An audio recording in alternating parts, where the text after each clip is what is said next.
Welcome to Wife Cheating Story. I hope you have an enjoyable and relaxing time listening. Let's get started. Zachary returned home a day early from his business trip, eager to surprise his wife, Jacqueline. But instead of a warm welcome, the faint glow from the backyard guest house caught his eye. As he approached silently, his military instincts kicked in. Inside, he heard Jacqueline's laugh mingling with a man's low, intimate voice. "You're better than him," the man whispered, followed by her soft giggle. Frozen by the window, Zachary's heart raced, betrayal slicing through him. He recorded the scene on his phone, the silhouettes and murmurs shattering the life he thought he knew. His mind swirled with heartbreak and fury. This wasn't just infidelity. It was a challenge, and Zachary was trained to win wars. Before we dive into the full story, let us know in the comments where you're watching from. And if you're enjoying this tale, don't forget to subscribe and tap the notification bell so you never miss any of our upcoming stories. Chapter 1, Zachary stood in the flickering glow of a street lamp, the hush of the suburban Maine neighborhood pressing in around him. It was well past midnight, the sky a deep, star-flecked expanse. He'd told Jacqueline, his wife of nearly 5 years, that he wouldn't be back from his business trip until tomorrow night, but here he was, 24 hours early, suitcase in hand.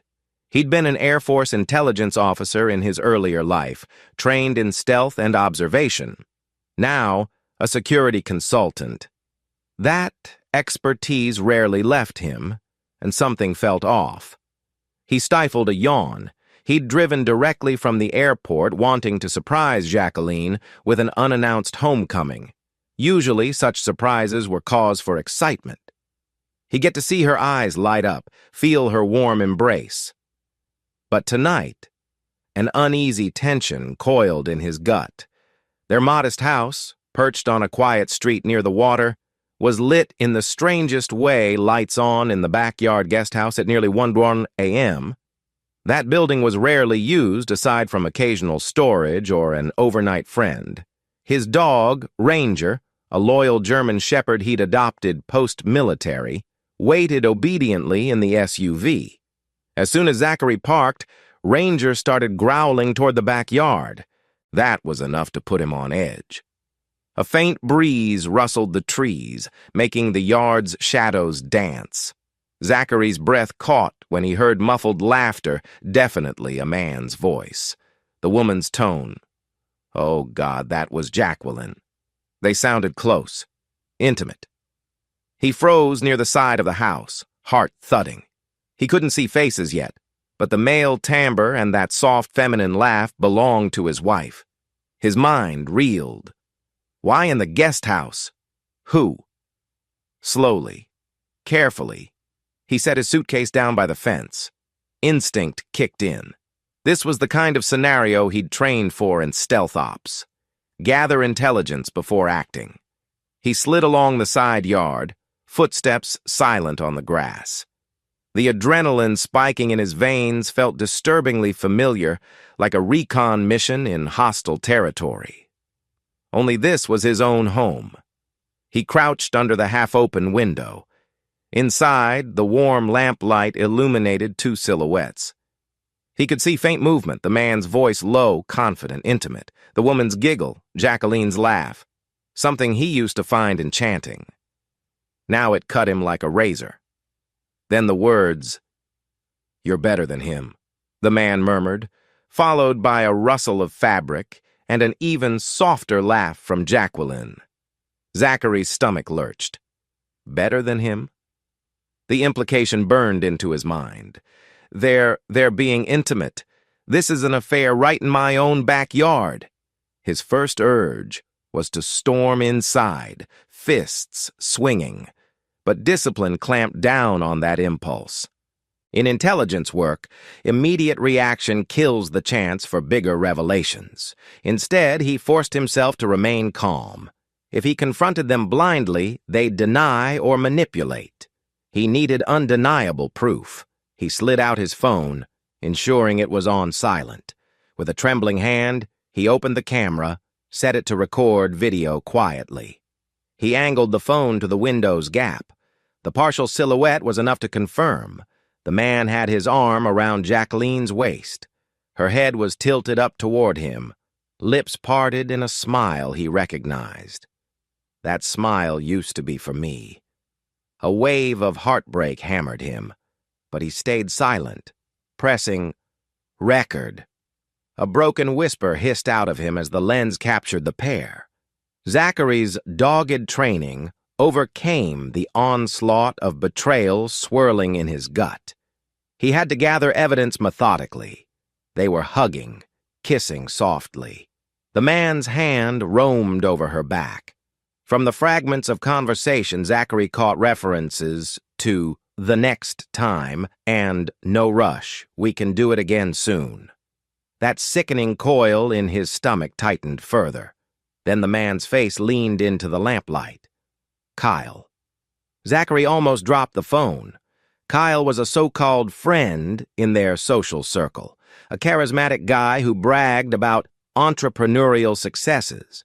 Zachary had once considered him a potential partner in a security venture. Hell, Kyle had pitched it over dinner in their main house. And now, he's hooking up with my wife? His vision wavered, tears or fury, he couldn't say. He forced composure. The phone's lens kept capturing the evidence. Kyle said something about, "He's such a clueless husband," and Jacqueline gave a conspiratorial laugh. The blow felt physical, striking Zachary's chest. He withdrew, pressing his back to the siding, heart pounding so loud he worried they'd hear. For a few moments, he closed his eyes, letting the heartbreak rip through him. Then carefully he pocketed his phone. He had enough footage for preliminary proof, though part of him wanted to gather more. No, I must be sure. I need them fully cornered.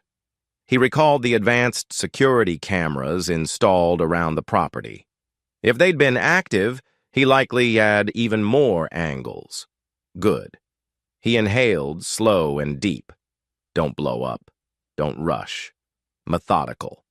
This is war. The old intelligence instincts roared, first gather, then strike.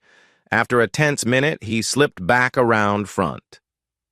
The quiet street remained empty. In the distance, a neighbor's porch light flickered. He noticed faint movement in the backyard window, someone closing the drapes. They must be preparing to do more. Or maybe the man planned to leave. Should I catch him face to face? No, he decided. I'll find a better moment to destroy them publicly and legally, not in a blind rage. He composed himself, dragging the suitcase from the fence line to the front porch. Then, with chilling calm, he walked inside the main house, flicked on the foyer light as if returning from a trip. "Honey, I'm home," he called softly, faking weariness. A part of him snarled at this forced normalcy, but it was crucial. Surprise them on his terms. For a moment, no response. Then, from the backyard direction, footsteps scrambled. He glimpsed a flash of motion outside the patio door, a male figure darting behind the guest house. A second later, Jacqueline burst through the back door into the kitchen, hair disheveled, her face carrying a flicker of panic. That fear vanished instantly behind a forced smile. "Zach," she exclaimed, crossing to greet him. "What are you doing home so early?" She tried to feign delight, stepping forward for a hug. Her breath was quick, and he caught the faint whiff of cologne not his own. A wave of revulsion hit him, but he let her arms wrap around him. She trembled, presumably worried he'd discovered something. He gave a half smile, burying his fury. "Work ended sooner than expected," he said, mustering a casual tone. "Why are you up so late?" Her eyes darted. "Oh, I couldn't sleep. Decided to get some fresh air in the backyard." She made a dismissive gesture. "You know how it is."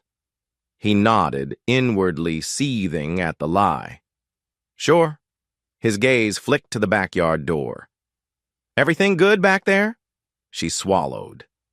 "Yeah, just me and the night breeze," she insisted, a hint of forced cheer in her voice. "You must be exhausted. Why don't you shower and rest? We can talk in the morning." He forced a yawn, playing along. "Long day indeed. Let's do that." He brushed past her, heading for the hallway.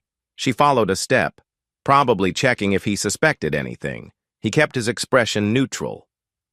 "I'll see you tomorrow, babe," he murmured, as if unaware of her betrayal. Jacqueline exhaled relief, or so it seemed. "Glad you're home safe," she said, still sounding shaky. He didn't respond. He turned into the bathroom, locked the door behind him, and let the wave of raw emotion flood. He stared at himself in the mirror, hands trembling, tears pricking his eyes. "She's cheating on me with Kyle, in my own backyard." That sentence throbbed in his mind like a brand. He retrieved his phone, rewatching a snippet of the recording. A swirl of heartbreak and fury churned. "I loved her. I gave her everything." Rubbing a hand across his face, he steadied his breathing. "Okay, calm down. The mission now is to gather solid evidence for legal and personal retribution. She's lying to my face. She'll pay for that." With the camera footage, plus the potential yard cameras, he had a strong start. He typed a quick coded text to Brandon, his old military buddy turned cyber forensics guru. "Need to meet. Personal. Urgent." Brandon owed him a big favor from their shared deployment days. The advantage was that Brandon specialized in retrieving data and locking down digital footprints, perfect for building a bulletproof case. Zachary clung to that thought. "We'll do this systematically, piece by piece." The raw ache in his chest, the betrayal, would transform into the fuel for his revenge plan. He flicked off the phone, hands braced on the sink. In the bedroom beyond, Jacqueline might be pacing, or possibly texting Kyle. He pictured them smirking about Zach's ignorance. That stoked his anger again. A mocking swirl of, "They think I'm clueless." Good. Let them think so. He'd prefer they remain overconfident while he set the trap. Eventually, he peeled off his clothes, stepped into a hot shower. The water scalded him, but the tension refused to dissolve. Scenes of Kyle's hands on her, that intimate laugh, hammered in his brain. He pressed his forehead against the cool tile, letting the water run. "They're messing with the wrong man," he whispered. His intelligence training, his security skill set, his drive for justice, this would be the greatest mission of his personal life. He would not just catch them in the act, he'd orchestrate a downfall so complete, they'd regret betraying him forever. Exiting the shower, he changed into sweatpants, forced himself to lie on the bed they once shared happily. Jacqueline lingered in the living room for a while, presumably ensuring Kyle had escaped unseen. Finally, she tiptoed in, whispering a soft, "Zach?" He pretended to be half asleep. She eventually laid down, body tense, no affectionate move. Fine by him. He didn't want her near. Staring at the ceiling in the dark, he replayed each second of that backyard scene. The savage hurt threatened to break him, but he harnessed it into a razor focus. "I'll expose them fully." The affair, the potential financial angle. Kyle once proposed a joint business venture. If they're messing with my finances, even better for me to ruin them. Twisting on his side, he clenched his jaw. Tomorrow, he'd check the house's security recordings from earlier. That might reveal how often Kyle had come by, or if they'd used the guest house multiple times. The thought made him sick, but data was power. Beneath the simmering rage, heartbreak lingered. He'd loved Jacqueline wholeheartedly, planning a bright future. She was a bright, sociable real estate agent, always charming. They'd once been a power couple in their friend circle. How quickly it turned to ashes. But as grief pressed in, he forced it aside. No tears. Not now. She chose betrayal. He'd choose payback. Finally, hours later, as dawn crept in, he dozed fitfully. His last conscious thought, "Game on, Jacqueline Kyle." You declared war, and I will finish it. Chapter 2. Zachary jolted awake to the buzzing of his phone alarm. A sliver of sunlight streamed through the curtains. For a fleeting moment, he forgot the previous night's discovery, but then the memory crashed in. Jacqueline, Kyle, my own backyard. The rage and sorrow churned anew, but he forced composure. Jacqueline was already up. He could smell coffee drifting from the kitchen. He stood, ran a hand through his short-cropped hair, and prepared himself for the day's charade.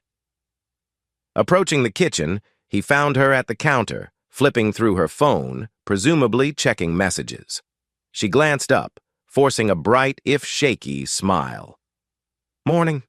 You sleep okay?" He gave a curt nod, moving to pour himself coffee. "Sure. Jet lag, you know." He sipped the brew, fighting the urge to call her out right now.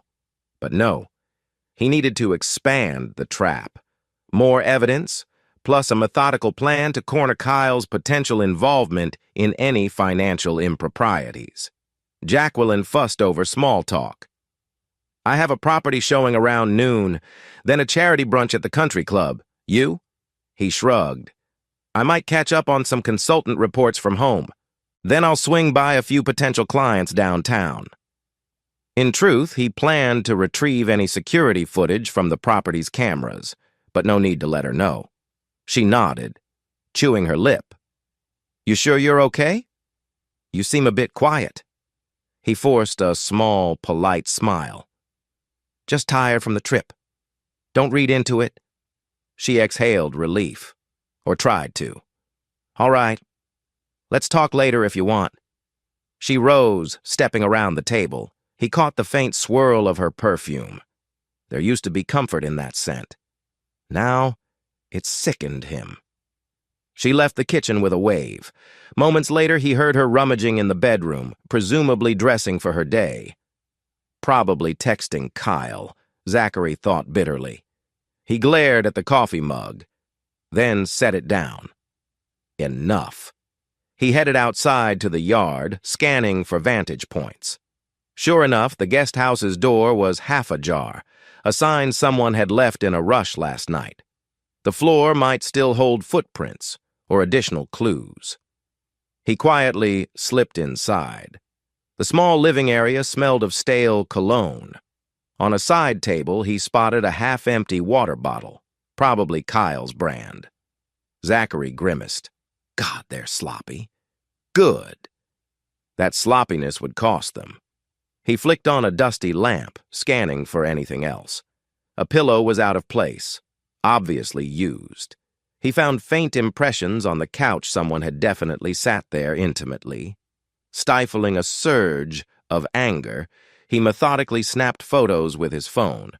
The more data, the better. If this were a professional infiltration, he'd catalog every detail meticulously. After a minute, he left the guest house, carefully locking it behind him so Jacqueline wouldn't suspect he'd been inside. Then he looped around to the main house's side entrance, leading to his home security room. This was a small, closet-like space holding the DVR for the property's cameras, plus some high-tech gear he used for his security consulting demonstration. He typed his passcode, entering the digitized environment. The setup beeped to life, showing multiple camera feeds: front yard, backyard, guest house interior. Rewinding the feed from last night, he braced himself. The timestamp around midnight showed Jacqueline escorting Kyle into the guest house. They kissed in the yard, then vanished inside. For nearly 2 hours they stayed, occasionally stepping near a window, and then a final clip of Kyle slipping out hurriedly when Zachary's SUV lights approached. The heartbreak clenched his chest anew, but the record was indisputable. The images clearly showed the affair. He saved the footage to an external drive, encrypting it with a password. Next step, he'd share it with Brandon, ensuring multiple backups existed. If Kyle or Jacqueline tried to claim the affair never happened, he'd bury them with visual proof. A wave of savage satisfaction coursed through him. They messed with the wrong man. As the morning progressed, Jacqueline breezed through the house in a polished pencil skirt and blouse, phone pressed to her ear. Zachary lingered in the living room, half listening. She was apparently scheduling a real estate showing. "Yes, the property's near the harbor. Of course, we can do midday," she cooed. She ended the call, noticing Zachary watching. "Work never ends," she said with a forced chuckle. He merely nodded, sipping water. "Sure, you're busy, but is it real estate or is it your lover's arms?" He masked the bitterness with a faint smirk. "Have a productive day, Jack." She grabbed her purse, gave him a fleeting hug. He endured the contact, hating how familiar it once felt. Then she slipped out the door. Zachary peeked out the window, seeing her drive away. The next step, gather more intel on Kyle's background. Possibly, he was a scammer. That might amplify the revenge, especially if they tried to manipulate Zachary's finances or reputation. Zachary jotted notes on a pad. Kyle, entrepreneur, rumored import-export, must investigate. Then, Jacqueline. She's listing new properties, but might also be funneling money with Kyle. He recalled the brief mention of a joint business venture Kyle pitched a month ago. Could they be planning to siphon funds from Zachary's or launder money through real estate deals? He recognized a pattern from his intelligence days. Some scoundrels used real estate as a front for shady financial moves. If that was the case, he could expose them for more than adultery fraud was a bigger hammer. The thought excited him, pushing beyond mere emotional revenge. He wanted them to face not only social ruin, but legal consequences. Zachary spent an hour combing through local business registries. Kyle's luxury import firm was vaguely named Dawson & Co. He found limited data, no robust website, suspiciously few references. He discovered an article about Kyle throwing lavish parties, flaunting success without detailing how he made money. He paused, lips curling. This had conman or shady businessman all over it. Perfect. He typed an email to Brandon with bullet points. Need deeper dig into Kyle Dawson. Suspect laundering or illegal ops. Might tie to real estate with my wife. Let's strategize. He sent it, then leaned back, exhaling. If Kyle had enemies or skeletons in his closet, it'd feed the revenge plan. One angle was they used Project Sunrise or something akin for funneling. He recalled hush references in last night's snippet. Let's confirm with Brandon's hacking skill. By early afternoon, Brandon texted, ETA 20 mins. On my way. Perfect timing. Zachary quickly tidied the living room, wanting it to appear casual in case Jacqueline popped in early, but she usually spent hours out showing houses. A pang of fury again. She's obviously hooking up with Kyle, not just houses. When Brandon arrived, stepping out of a gray sedan, Zachary greeted him with a firm handshake. Brandon, tall and muscled, wore casual jeans and a hoodie, but his eyes held that ex-military sharpness. He carried a black duffel, likely stuffed with electronics. Inside, they skipped small talk. Zachary led him to the security room. Brandon dropped the duffel, rummaging out a laptop, cables, a small hacking device. So, you discovered she's cheating with that friend Kyle. Show me. Zachary loaded the footage. The backyard camera, the interior guest house angle. Scenes of Kyle hugging Jacqueline, the two kissing, the short bits of conversation, all captured in high clarity. Brandon's jaw set. That's messed up, man. They're not even being subtle. I see the timestamp. The moment you came home, he fled. She's brazen. Zachary nodded, eyes dark with anger. I also suspect they might be forging documents or planning a bigger financial scam. Maybe using my identity. Kyle once tried pitching me a side business. Brandon leaned forward. We can confirm. Let's mirror her phone. If she's messaging Kyle about shady deals, we'll see. Any sign of locked finances on her end? Zachary shrugged. Not sure yet. She keeps separate accounts for her real estate stuff. We do have a joint account for household expenses, but I haven't noticed suspicious activity. Doesn't mean she's not funneling money elsewhere. Brandon pulled up some specialized software. Let's clone her phone data quietly. If we can gain access, I can track her calls, texts, even location. Are you comfortable with that? A flash of guilt crossed Zachary's mind. This is my wife, or was. Then he recalled the backyard scene, the mocking. He hardened. Yes. She lost any right to privacy in my eyes. Brandon nodded, hooking up his device. We'll need to physically access her phone for a few minutes, but we can do a partial infiltration via your home Wi-Fi if she's connected automatically. Zachary recalled her phone, often auto-connected to the house network. She typically leaves it on Wi-Fi at home. Let's do that. She's out, so we have time. Brandon typed away, eyes glinting. All right, scanning the router log's good. I see her device. I'll push a stealth Trojan. Once she returns and reconnects, it'll install. Brandon discovered a hidden server query referencing Sunrise Holdings. He glanced at Zachary. You see this? Something named Sunrise Holdings pings your network occasionally. Possibly a bookmarked site on her phone. Could be that bigger scheme. Zachary smirked darkly. Exactly. The name alone sounds like a shell corporation. They spent the next hour refining the infiltration plan, ensuring they could track her phone and possibly Kyle's if she texted him enough. In the meantime, they rewatched the affair footage, verifying the time codes, angles. Each viewing stung Zachary's heart, but it fueled his resolve. Later, Zachary and Brandon tested the Trojan. Jacqueline would come home eventually. Her phone would auto-join the Wi-Fi, and the Trojan would clone her messages to Brandon's server. Once done, they'd see her entire text history, even deleted threads if not overwritten. Perfect for building a bulletproof case. While they waited, Zachary paced the living room, tension brimming. Brandon tried to lighten the mood. You doing okay, man? This is personal, I get it. Zachary paused. I'm furious, but also determined. I want them destroyed. They humiliated me. They used my property for their fling, probably planning to exploit me financially. I can't let that stand.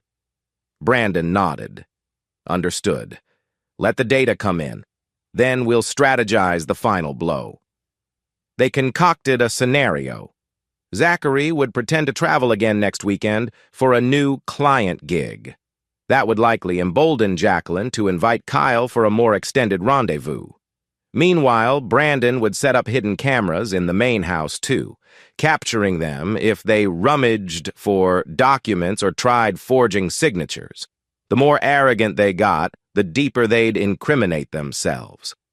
Zachary half smiled at the cunning plan. I'll text her from a burner phone while I'm away, letting them think I'm clueless. Let's see how brazen they get. If Kyle or she tries to do something stupid, we'll have them on tape. He also decided to contact a private divorce attorney, discreetly for preliminary steps. He refused to file. Now he wanted the timing perfect to unleash the evidence at once. A scorched earth approach. Despite the methodical approach, the emotional toll weighed on Zachary. That evening, Brandon crashed in the spare room while waiting for the Trojan to activate. Zachary retreated to his bedroom, alone with swirling memories of a once-loving marriage. He recalled their honeymoon in Hawaii, the laughter, the vow that they'd always trust each other. Now, it was ashes. He considered confronting Jacqueline outright. But the memory of Kyle's smug presence propelled him to wait. A direct confrontation might make them hide or destroy evidence. Also, a savage part of him wanted them to dig their own graves further, not letting them slip away with half-truths. In the darkness, he clenched his fists, reaffirming, "No, I'll see this through. Brandon's words echoed, "Stay mission-focused." Around 10 p.m., the front door clicked open. Jacqueline stepped in, finding Brandon and Zachary calmly sipping coffee in the living room. She looked startled, presumably not expecting a guest. Zachary smoothly introduced Brandon as an old friend, just passing through town. She forced a polite smile, trying to appear gracious hostess. "So, you're from the Air Force too?" Jacqueline asked lightly, perhaps fishing for how serious the visit was. Brandon nodded curtly. "Yeah, served with Zach. Been a while since we caught up." She inquired no further, though her eyes flicked with anxiety. Maybe worried if she recognized him from some old story. She soon excused herself to shower. Zachary watched her go, exchanging a knowing glance with Brandon. They suspected she was texting Kyle for an update. The Trojan installation attempt was live, so hopefully they'd see. 30 minutes later, Brandon's phone beeped. Success. They saw partial logs from Jacqueline's device. The content was nauseating. Flirtatious messages to Kyle, referencing last night's tryst, mocking Zachary's ignorance. "He's so gullible," she typed. A spear of pain lanced Zachary's chest, but then came references to the next step with Sunrise. Indeed, there was a coded text. "We can finalize Sunrise next weekend once Z is gone. We'll meet at your downtown condo to sign papers." Zachary inhaled slowly. Paperwork? Possibly forging his name on something. "They're definitely messing with me beyond just sex. That stoked the revenge flames." Before heading to bed, Zachary got a phone call from Emily, an old friend, who was also close to Jacqueline. She asked how he was. They made small talk. Then casually she said, "I ran into Jack earlier. She mentioned a charity brunch at the country club with Kyle. Are they working together or something? They seem inseparable these days." She laughed, oblivious to the affair context. Zachary forced a calm tone.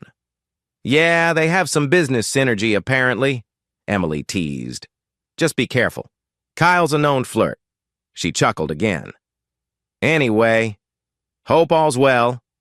We should catch up soon." He ended the call politely, heart twisting. They're not even discreet in public. They're parading around the country club. He kept the call in mind. More evidence of their brazenness. At midnight, Brandon prepared to leave, having everything set for data capture. The Trojan was in full effect. The cameras were upgraded. They planned for a fake trip next weekend. The final lines of text streamed from Jacqueline's phone. "Kyle, sorry I couldn't chat earlier. We'll finalize everything soon. Counting the days. XOXO." Zachary read it with silent fury. He pictured them laughing behind his back. He whispered, "Enjoy it while you can, Jack. Next weekend, you'll bury yourself." The camera panned out as he locked up, a grim determination etched on his face. The final showdown was imminent. Chapter 3. A week flew by with Zachary meticulously setting the stage for his work trip. He told Jacqueline he'd be traveling to a security expo in another state 3 days away. He even faked booking flights, letting her see confirmation emails. She feigned mild disappointment, but mostly seemed relieved. That alone confirmed her guilt, fueling his simmering anger. Finally, on Friday morning, he loaded an overnight bag into his SUV. Jacqueline offered a hug at the door. The hypocrisy stung, but he kept calm. "I'll be back Monday," he said with a casual wave, ignoring the tightness in his chest. He drove off, heading to a distant parking lot near the airport. There, Brandon waited with a second car. Zachary parked, stashed the SUV, then hopped into Brandon's sedan.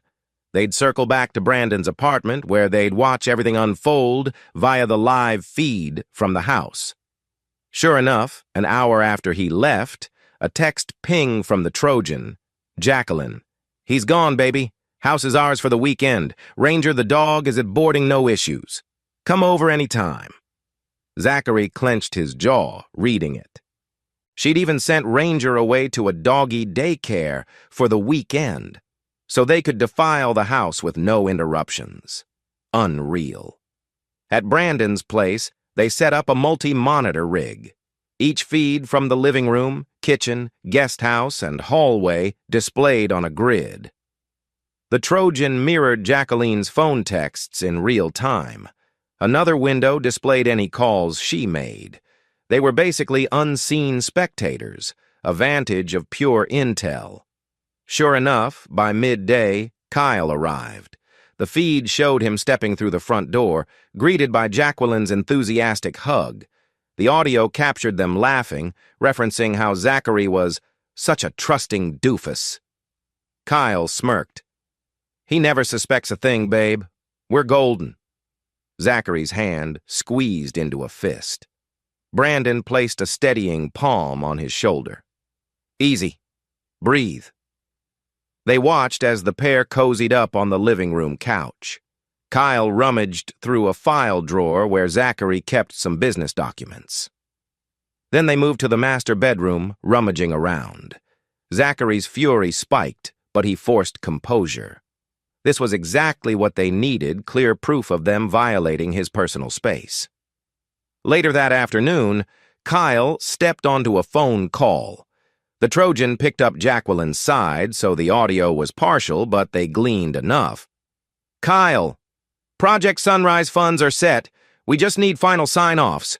With Zach out, we can forge the rest. Jacqueline. Yes. Once we have his digital signature, we can push it through that property sale. Let's do it quickly. Zachary and Brandon exchanged sharp glances. They're forging his digital signature for a real estate transaction, presumably to launder or steal money. This was bigger than a mere affair grand-scale betrayal. Kyle's next line implied they'd deposit a chunk of change into offshore accounts once done. This was prime evidence of financial crime. Zachary typed notes. The final doc sign might happen tomorrow or Sunday. As the day wore on, the feed showed the couple returning to the bedroom. James forced himself to watch enough to confirm. Yes, they were intimately involved. No illusions left. They used Zachary's own bed. That detail made him physically ill. But Brandon gently reminded him, this cements everything. No chance for them to deny. You got all the moral and legal vantage. Zachary gave a curt nod, swallowing his anger. He'd see them pay. Let them indulge their smug little fling, thinking they owned the house. He'd ensure they left in ruins. Mid-evening, another text chain from the Trojan. Jacqueline texted Sophia, apparently scheduling a Sunday meet for the final sign. The location, Kyle's downtown penthouse. They planned to do the notary under false pretense, maybe an unscrupulous notary or a forgery. Kyle bragged about forging a power of attorney for Zachary. Zachary's fury soared. They were about to steal a massive sum, or at least reroute property funds, in his name. This was the smoking gun, the impetus for total legal meltdown. He shot Brandon a look. We must tip off law enforcement at the right moment. Let them finalize the doc signing. Then the cops swoop in. Brandon smirked. Yes, let them commit the actual act so the evidence is watertight. Attempted theft of your identity or assets. Zachary nodded, mind humming with possibilities. Saturday morning arrived. Zachary and Brandon, still holed up in the apartment, watched the feed as Kyle and Jacqueline lounged in the main house, rummaging for more papers. They found some of Zachary's old contract templates. Kyle scanned them with a phone scanning app, the nerve in broad daylight. They joked about how Zach's too gullible to suspect any of this, sipping coffee from Zachary's own mugs. The gall. Zachary's lips curled in a sardonic smile. We'll see who's gullible. At midday, Kyle left for a bit. Brandon and Zachary observed from the Trojan that Jacqueline texted him. Don't forget the disguised notary, Doc. We meet Sophia tomorrow, 1 p.m. Kyle replied, Yes, baby. Then we can vanish together once the deal closes. Zachary's breath hissed. Vanish? They plan to run off. So it's possibly a giant con job. This elevated everything. Maybe they'd skip town once they siphoned money from a real estate sale under his forged signature. By Saturday night, Zachary was mentally exhausted. The nonstop stream of betrayal hammered him. Even with the comedic aspect that they had no clue he was watching, it weighed heavy. Brandon insisted he take a break. Dude, go walk around the block. Get some air. He did, pacing the quiet evening streets. Memories of him and Jacqueline strolling hand in hand flooded him, replaced by the image of Kyle's smug grin. The final confrontation tomorrow needed him at full strength. He'd coordinate with local law enforcement, a detective friend from his security consult days. They'd set a sting at Kyle's downtown penthouse, catch them forging signatures. He pictured Jacqueline's face when the cops burst in. The heartbreak was overshadowed by a cold satisfaction. You played me. Now you pay. That night, Brandon set up an audio bug for the downtown penthouse. They found a blueprint of Kyle's building online, identified an adjacent suite where they could plant gear if they bribed a caretaker. Being ex-military, Brandon was resourceful, forging a cover story. By midnight, he confirmed the bug was in place, capturing Sunday's meeting if it occurred. A short text from the caretaker indicated success. Device planted. Clear line of sight for audio. Perfect. Zachary, shoulders tense, triple-checked tomorrow's plan. He'd alert the detective in the morning with the time and place. Kyle and Jacqueline do the final sign with Sophia around 1 p.m. The detective's team would wait nearby, then raid once the forgery was in progress. Meanwhile, Zachary might show up for a face-to-face confrontation or watch from across the street. The savage thrill of retribution mingled with heartbreak. He wondered if, at the last second, he'd hesitate or pity Jacqueline. The memory of her laugh with Kyle in his bed crushed that pity. No mercy. Late that night, new Trojan data surfaced. Kyle texted someone labeled Rico, referencing collecting debts possibly from questionable sources. The conversation hinted at possible underworld connections. Brandon whistled. We might be dealing with a small-time gangster or a serious con man. Zachary nodded. All the more reason to bury him. If Kyle had criminal ties, turning over all this evidence to the cops would ensure a major meltdown for him. That was exactly what Zachary wanted. Total downfall. Sunday morning dawned. Kyle and Jacqueline left the house together, presumably heading to the penthouse. The Trojan log showed them texting Sophia. We're en route. Brandon gave Zachary a grim nod. Ready? Zachary, wearing a dark jacket, slid into the passenger seat of Brandon's car. The final sting day had arrived. He felt both dread and exhilaration. By day's end, if all went well, Kyle's con would be exposed, Jacqueline's complicity proven beyond doubt, and law enforcement would handle the rest. Finally, he thought, the unstoppable revenge is upon us. They drove off, the morning sun glaring across the road. Zachary's heart thumped. In a matter of hours, he'd watch them sign forged documents with Zach's signature, sealing their fate. He clenched his jaw, eyes fixed on the horizon. No turning back. Chapter 4. Brandon parked a few blocks from the upscale high-rise where Kyle's penthouse perched. Zachary stepped out, scanning the environment. The building soared above them, modern glass reflecting the midday sun. They each wore earpieces connected to the audio bug. The feed crackled. Kyle, Jacqueline, and presumably Sophia had arrived inside. The detective, Officer Morales, had a small squad waiting in an unmarked van nearby.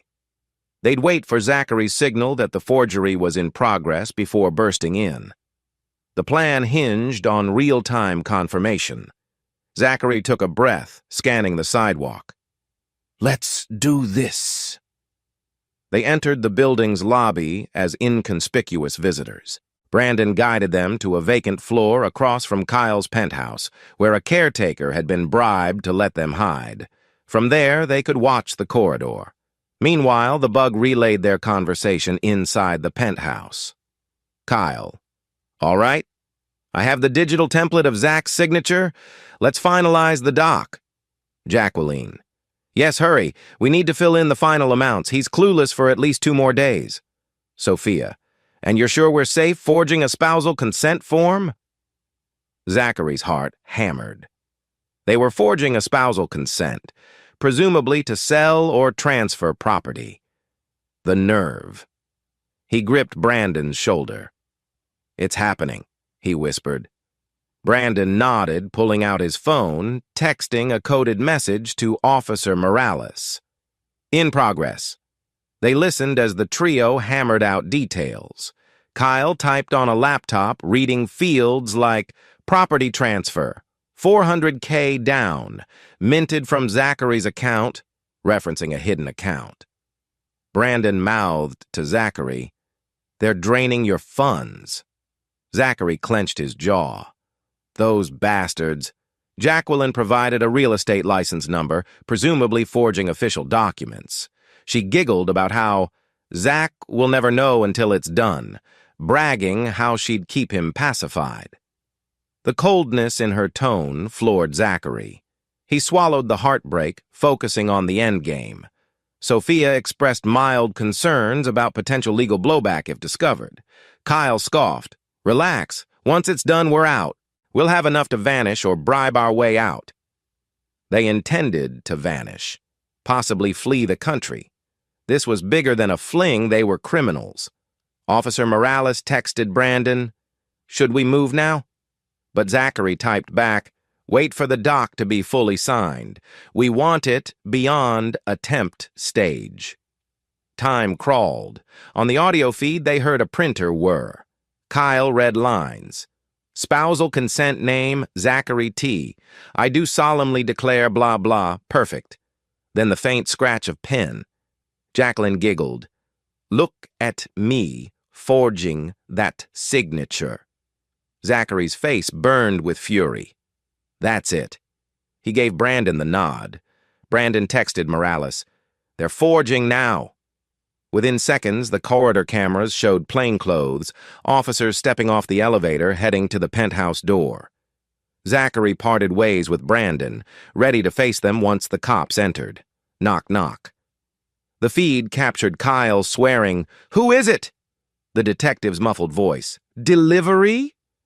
Kyle cracked the door, suspicious. That was enough. Morales and 2 more officers pushed inside, announcing, "Police! Don't move!" An explosion of confusion erupted. Sophia shrieked. Kyle tried to slam the door. The officers forced it open. Jacqueline screamed, "What the?" Zachary stepped into the hallway behind them, hands balled into fists. He stayed out of the cops' immediate line, but close enough to watch. The officers cornered Kyle, who was halfway to the living room. Jacqueline raised her arms, trembling. The half-signed forged doc lay on the glass coffee table near Kyle's laptop. Officer Morales barked, "You're under suspicion of fraud, forgery, conspiracy to commit grand larceny. Hands where we can see them." As the handcuffs appeared, Kyle made a move, trying to toss the paper into a shredder or behind the couch. Another officer pinned him, retrieving the doc. "Nice try," the officer scoffed. Meanwhile, Jacqueline sobbed, hands up. "No, it's a misunderstanding." She spotted Zachary in the corridor, eyes wild. "You set us up? You spied on me?" He stepped forward just enough for her to see his cold glare. "Yes, I did." Kyle spat curses at Zachary. "You bastard! You think you're so clever?" Zachary folded his arms. I know I am. Enjoy jail, Kyle. The detective seized the forged papers, rummaged the laptop files. Everything matched the Trojan logs. Another officer pressed Kyle to the wall, reading his rights. Sophia cowered, admitting she cooperated out of fear. Morales recognized her lesser role. She might get leniency if she testifies. Jacqueline sank to her knees, face streaked with tears. Zach, please, don't do this. We can fix it. He stared down at her. Heartbreak churned with righteous anger. We're beyond fixing. As two cops locked Kyle's wrists, he glared daggers at Zachary. I'll ruin you for this. My guys will come after you. Zachary let out a soft laugh. You messed with the wrong ex-intelligence officer, Kyle. Threaten me again. See how it adds to your charges. One officer heard Kyle's threat, noting it. Kyle struggled, but the cuffs stayed tight. He shot a hateful look at Jacqueline, as if blaming her. She whimpered. The officer told them to remain silent. Another plainclothes cop rummaged in a side drawer, discovering more suspicious documents, presumably linking Kyle to bigger money laundering. The net was closing fast. Jacqueline tried to stand, hands shaking. Zach, I only did this because I needed money. Your business never gave me the lifestyle I wanted. Kyle said we'd be millionaires soon. I still love you. Tears welled. He felt a pang of sorrow, but he recalled the sly smiles, the humiliations, the forging. If you loved me, you wouldn't have slept with him in my own house, planned to rob me. Save your tears. She reached out, but the detective stepped in, placing her under arrest as well. Jacqueline, you're being charged with conspiracy to commit fraud, forgery, attempted theft. You have the right to remain silent. The Miranda rights droned on. Jacqueline's eyes brimmed with despair. Zachary stepped back, letting the police do their job. Mission accomplished. Within minutes, the penthouse bust concluded. Officers photographed the forged doc, seized laptops. Kyle cursed, pinned to a corner, while Sophia sat on a couch, trembling. Jacqueline wept, hands cuffed behind her back. Officer Morales addressed Zachary. We'll need your statement soon. You can press additional charges if they accessed your accounts or faked your signature. This is bigger than a typical affair. Zachary nodded. I'll fully cooperate, thank you, Detective.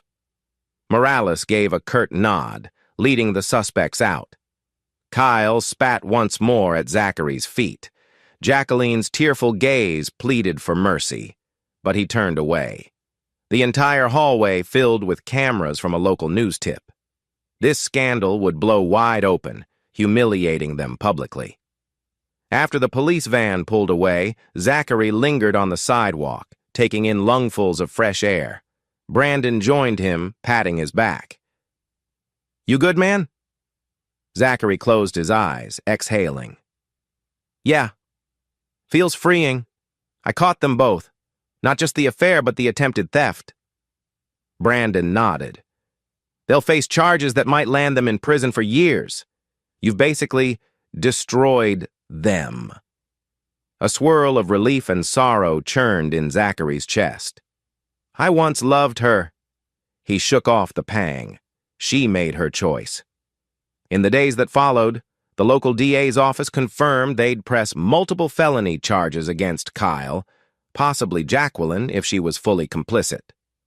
The evidence from the hidden cameras, the Trojan logs, and the physical forged doc made for a slam-dunk case. Additionally, Kyle's prior suspicious finances came under scrutiny. Zachary swiftly filed for divorce, armed with bulletproof adultery proof and criminal conspiracy evidence. Jacqueline, presumably out on bail or locked up awaiting trial, stood no chance in a marital property dispute. The house, accounts, everything would remain Zachary's. She faced total ruin. He confided in a close friend from the Air Force who said simply, "You did the right thing. She's not worth a single tear anymore." A quiet morning in Zachary's living room. He sipped coffee, gazing at the final folder of evidence. The heartbreak from discovering her betrayal still ached, but overshadowed by a sense of justice done. The future remained uncertain. Would the trial lead to long sentences? Likely. He'd attend, watch them face the judge. He'd finalize the divorce swiftly, ensuring no spousal support. If they tried to claim property, the recordings guaranteed otherwise. He closed the folder with a determined click. The seeds of betrayal had yielded only destruction for them, not for him. Now he stood free to rebuild life on his own terms, no illusions left. He whispered to the silent room, "I'm done being your fool," as the scene faded, concluding part 1 of this saga. The next phase, legal meltdown and ultimate downfall, would unfold soon. Chapter 5. The click-clack of handcuffs, the flash of police cameras. Kyle and Jacqueline had just been led away from the penthouse in disgrace. The midday sun shone fiercely on the city sidewalk, illuminating a surreal scene of onlookers whispering and reporters snapping photos. In the swirl of confusion, Zachary stood near the entrance, arms folded, expression remote. Beside him, Brandon scrolled through phone updates, verifying that the evidence they collected was safely in the hands of the authorities. A bead of sweat trickled down Zachary's temple, but his posture remained firm, ex-military composure honed over years of intense training. Just moments ago, he'd locked eyes with Jacqueline, the woman who'd once shared his life, now in handcuffs, tears streaming, pleading for mercy. She'd looked at him as if expecting some last shred of marital loyalty. Instead, she found a wall of cold resolve. This was no time for pity. She made her bed with Kyle, forging documents to steal Zachary's finances. It was an unforgivable betrayal. Hovering nearby was Officer Morales, the detective who spearheaded the raid. Morales tucked a notepad into his pocket, stepping closer to Zachary. "Thank you for your cooperation, Mr. Cole. We'll need an official statement at the station. You have time now?" Zachary nodded. "Of course. Let's wrap it up today." Morales's eyes flicked to the unmarked van where Kyle and Jacqueline were presumably being processed. Sophia, Kyle's accomplice, was also there, looking shell-shocked. "We'll question them, see if more conspirators are involved. You can ride with me or you can follow in your own vehicle." Brandon tapped Zachary's shoulder. "I'll drive us. We'll meet you at the station." Zachary exhaled tension, grateful to keep a measure of autonomy. "Sounds good," he said quietly, ignoring the prying stares of onlookers. A few recognized him from earlier news about Kyle's success. Ironic how the script flipped. People whispered, "Isn't that the security consultant friend of Kyle's?" The hushed murmurs signaled shock at the turn of events. Zachary followed Brandon to the car, each step pounding with a swirl of relief and heartbreak. He'd hammered the nails in the coffin of a marriage he once cherished. Yet the savage satisfaction overshadowed any sadness. They tried to rob me, humiliate me. They got themselves exposed. Perfect. At the downtown precinct, an institutional chill pervaded the corridors, fluorescent lights reflecting off scuffed tile. Zachary and Brandon sat on a wooden bench waiting, while Morales handled preliminary intake with Kyle and Jacqueline. The occasional echo of distant shouting from holding cells punctuated the silence. Finally, Morales motioned them into a small interview room. Gray walls, a table, 2 chairs. The detective set a recorder, gestured for Zachary to sit. "We have your partial statement from last week, but now that we've caught them forging documents, we need more details on the financial angle." Zachary nodded, leaning forward. In a calm, measured voice, he recounted the timeline, how he discovered Jacqueline's affair by returning home early, the hidden cameras and phone Trojan that revealed Project Sunrise, The final forging act he captured through real-time infiltration. He omitted no crucial detail, ensuring the legal chain of custody was intact. Brandon occasionally added clarifications about how he set up the Trojan, disclaiming that it was done with homeowner consent, Zachary's, for the property's Wi-Fi. Morales nodded, scribbling notes. "So you're saying," Morales clarified, "Kyle planned to funnel your money into an offshore account by forging your signature on a property sale, and Jacqueline was fully complicit?" Zachary's jaw tightened. "Yes. The texts and phone calls indicate she actively assisted. She teased me as gullible and even prearranged to have me out of town so they could finalize it." Brandon slid a flash drive across the table. "All logs, texts, plus partial audio from their conversation at the penthouse. Should confirm everything." Morales accepted it with a grateful nod. The detective paused, meeting Zachary's gaze. "Your ex, Jacqueline, she told us you were emotionally neglectful," driving her into Kyle's arms. "She claims she was coerced into the financial scam, but from the footage you gave us, it looks like she's pretty eager to defraud you." Zachary gave a humorless snort. "You saw the footage, Detective? She wasn't coerced. She bragged about it. Let her claim whatever. The evidence stands." Morales sighed. "I agree. We're building a strong case. With the forging of your signature plus that real estate document, we can charge them with attempted grand larceny, conspiracy to commit fraud, maybe more. We found a partial power off attorney doc in Kyle's bag with your name typed. That's a direct smoking gun." Zachary's chest tightened. The sense of finality was almost dizzying. So close to total victory or total heartbreak. "Good. Just do what's needed. I want them punished." Morales clicked off the recorder, leaning back. "We will. Thank you, Mr. Cole. I suspect the DA will want you to testify eventually. Meanwhile, we'll keep them locked up unless they make bail. Kyle might have funds to post bail, but with money laundering charges, the judge might deny it." Zachary gave a curt nod. "I'd prefer they stay behind bars." Leaving the station, Zachary stepped into the sunny afternoon, feeling the warmth on his face. Brandon locked step beside him. "We did it. They're cornered. Now the divorce angle. How soon do you want to file?" Zachary exhaled. "Immediately. I want no illusions. She'll likely be in jail or waiting for trial, but I need to sever ties legally."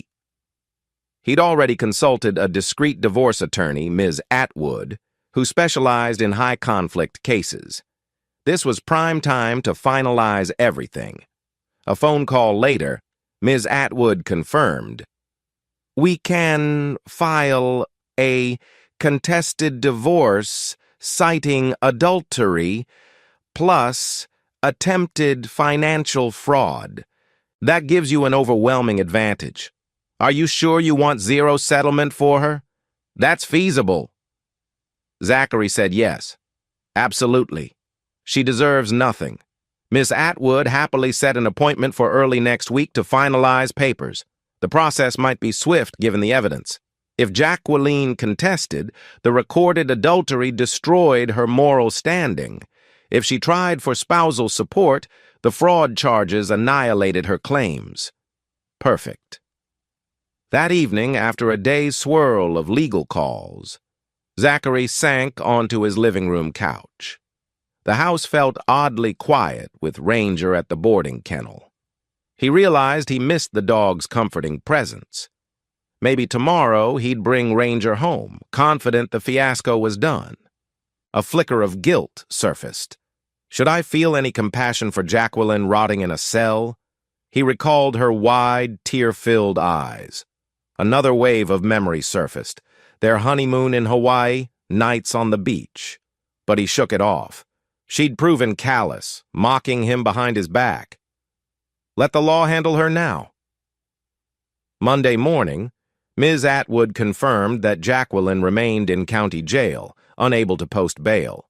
Allegedly, Kyle's accounts were frozen, and Sophia turned witness, leaving no one to bail out Jacqueline. She might stay locked up until the arraignment, or maybe find a bond if she could scrounge some funds from relatives. She's that broke. Good, Zachary thought, a savage satisfaction filling him.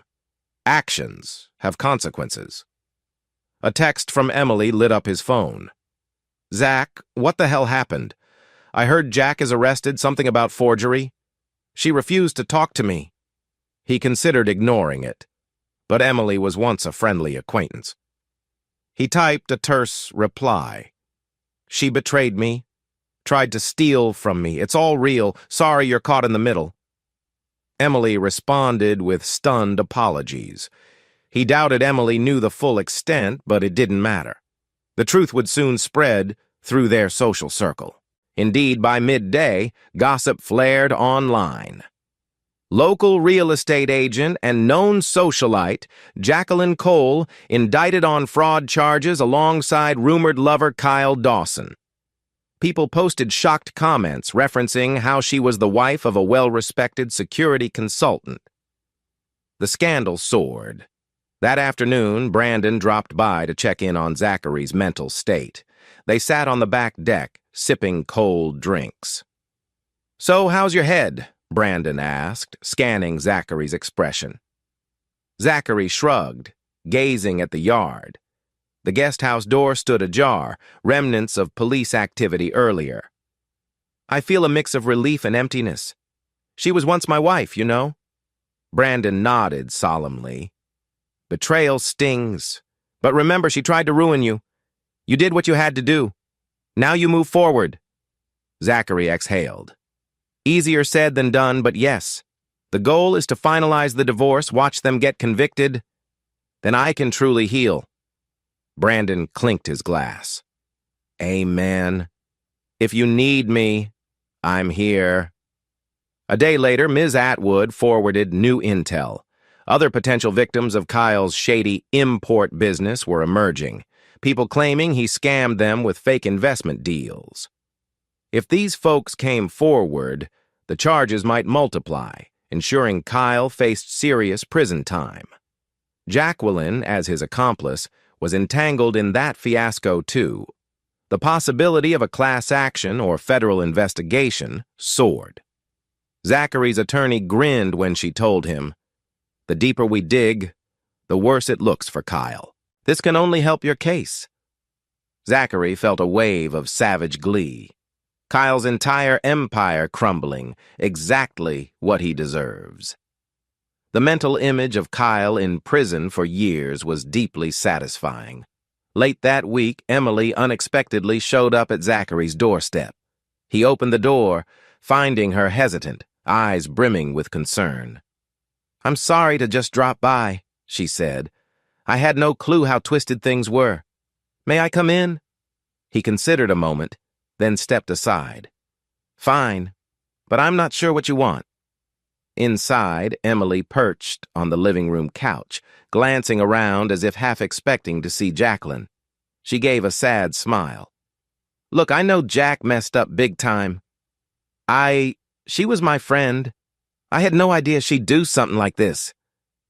Zachary folded his arms, standing across from her. "She didn't just cheat. She tried to rob me blind.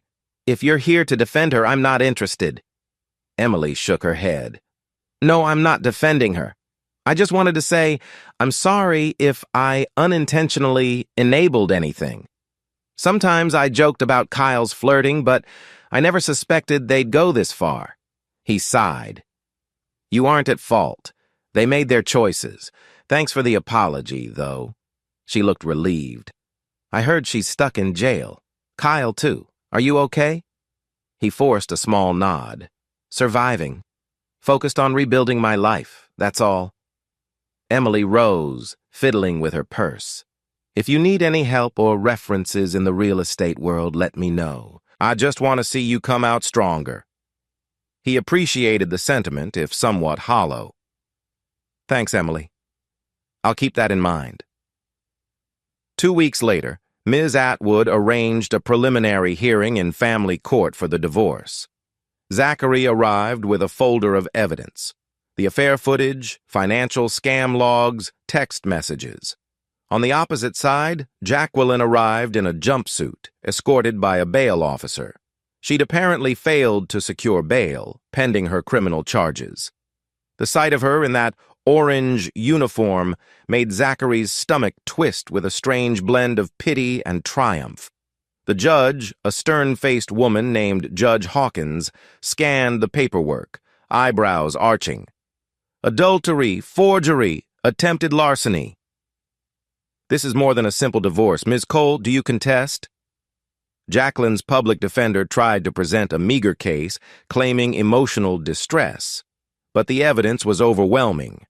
Ms. Atwood hammered home that Jacqueline had an ongoing extramarital affair, plus an active plan to defraud Zachary. The judge looked unimpressed by the defense's stammers. The judge pronounced a swift decision: immediate dissolution of marriage, awarding Zachary full ownership of the marital assets. No spousal support. She even forbade Jacqueline from contacting Zachary outside of legal channels. The final hearing date was set, but the outcome was basically sealed. Jacqueline burst into tears, glancing at Zachary as if begging for a crumb of mercy. He avoided her gaze, focusing on the judge's words. Henceforth, this marriage is dissolved, effective once final paperwork is filed next week. A gavel rap ended it. The bail officer led Jacqueline away, sobbing. Zachary felt no flicker of compassion. She'd dug her own grave. News of the cheating wife indicted for fraud soared, especially because Kyle was somewhat of a local celebrity in entrepreneurial circles.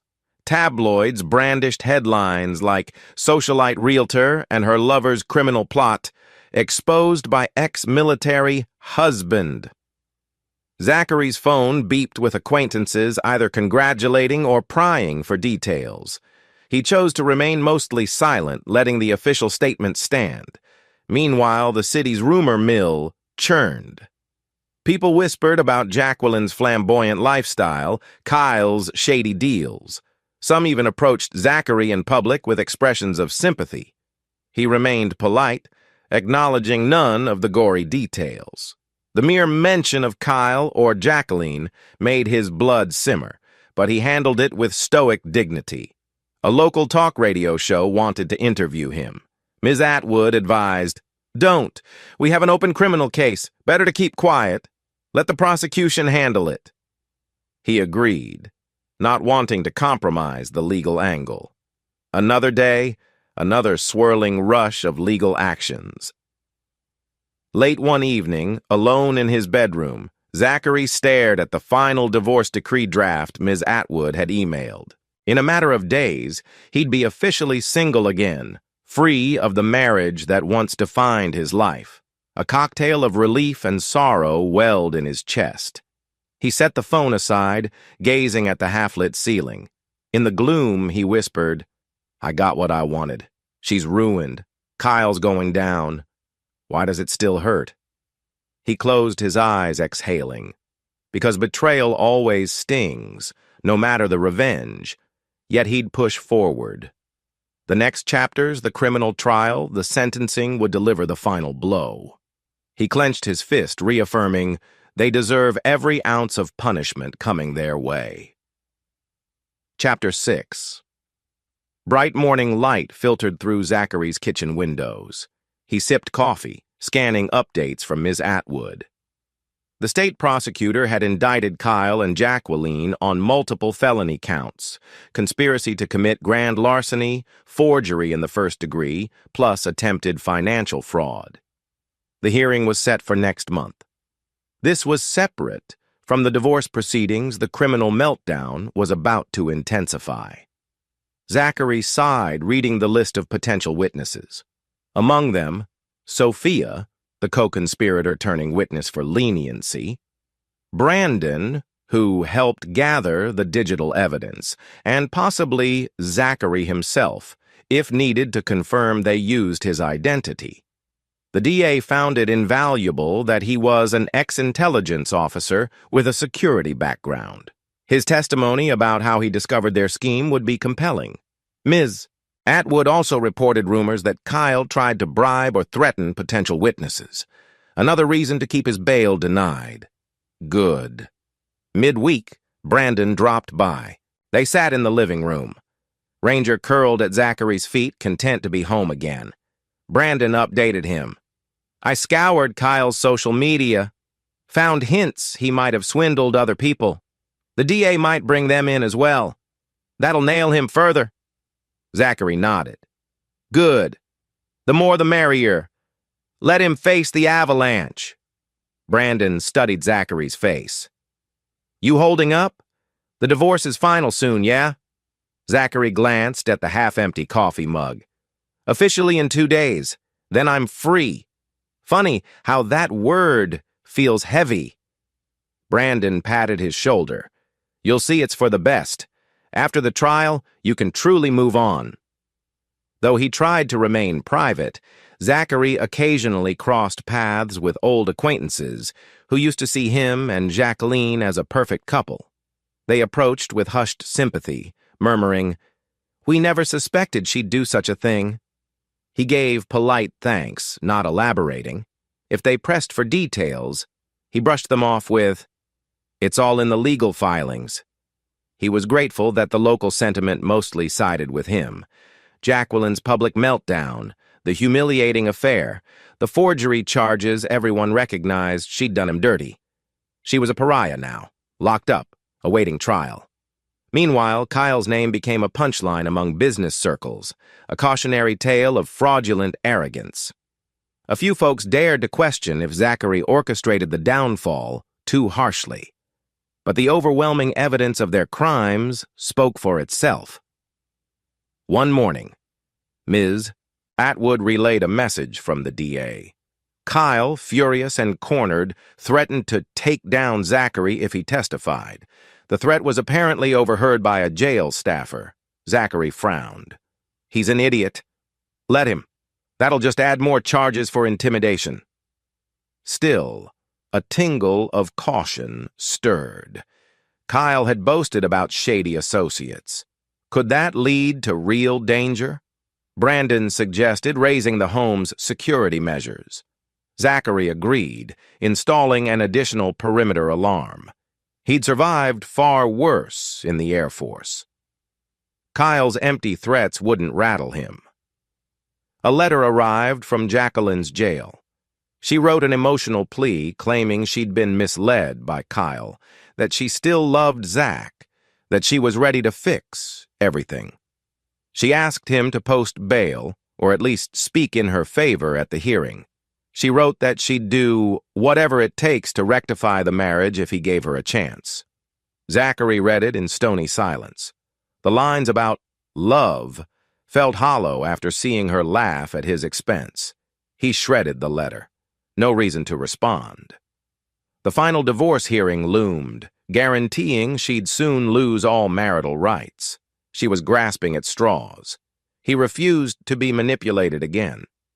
Ms. Atwood cautioned that such letters might be a trap for leniency. She's obviously desperate, the attorney said. Don't bite. Zachary agreed wholeheartedly. As the trial date neared, the court scheduled pre-trial motions. Kyle's new defense attorney filed numerous motions to suppress the hidden camera footage, claiming invasion of privacy. Ms. Atwood smirked when discussing it with Zachary. They have no case. It's your home. You have the right to film in your own property. Additionally, they tried to discredit Brandon's Trojan infiltration, calling it illegal hacking. But Brandon's presence as an authorized homeowner's agent, plus the fact that Jacqueline used the home's Wi-Fi with Zachary's permission, gave them no legal leg to stand on. The judge, after reviewing arguments, refused to suppress the evidence. That was a massive blow to Kyle's defense. On a random afternoon, Zachary swung by the courthouse to handle some final paperwork with Ms. Atwood. In the lobby, he encountered Jacqueline being escorted by a bailiff from a side hearing. She looked thinner, hair unkempt, face etched in anxiety. Their eyes met. For a moment, her lips parted as if to speak. The bailiff paused, sensing the tension. Zachary glared at her, arms crossed. She found the courage to whisper, "Zach, I'm sorry." Her voice cracked. He stood rigid, no pity in his gaze. "It's too late." The bailiff gently nudged her forward. She vanished down a hallway, tears dripping onto the tile. Ms. Atwood arrived, eyes flicking from Zachary's clenched fists to the corridor. "You okay?" He gave a tight nod. "Fine." Inside, a swirl of heartbreak reaffirmed that there was no going back.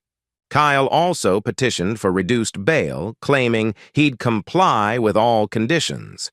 But the judge saw him as a flight risk. The notion that he might flee with laundered money was high. The petition was denied. Zachary felt relieved. Let them stay locked up, their illusions crushed. A local news snippet reported the denial with sensational headlines. "High-flying mogul's fall continues as court denies bail." Social media lit up with mockery, referencing Kyle's arrogance. Zachary rarely checked the posts, but Brandon occasionally forwarded him memes ridiculing Kyle's downfall. At last, the day for finalizing the divorce arrived. Miss Atwood accompanied Zachary to family court.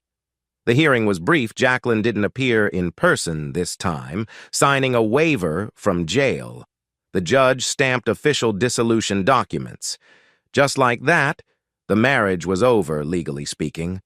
A swirl of emotion coursed through Zachary. Relief, sorrow, triumph, regret.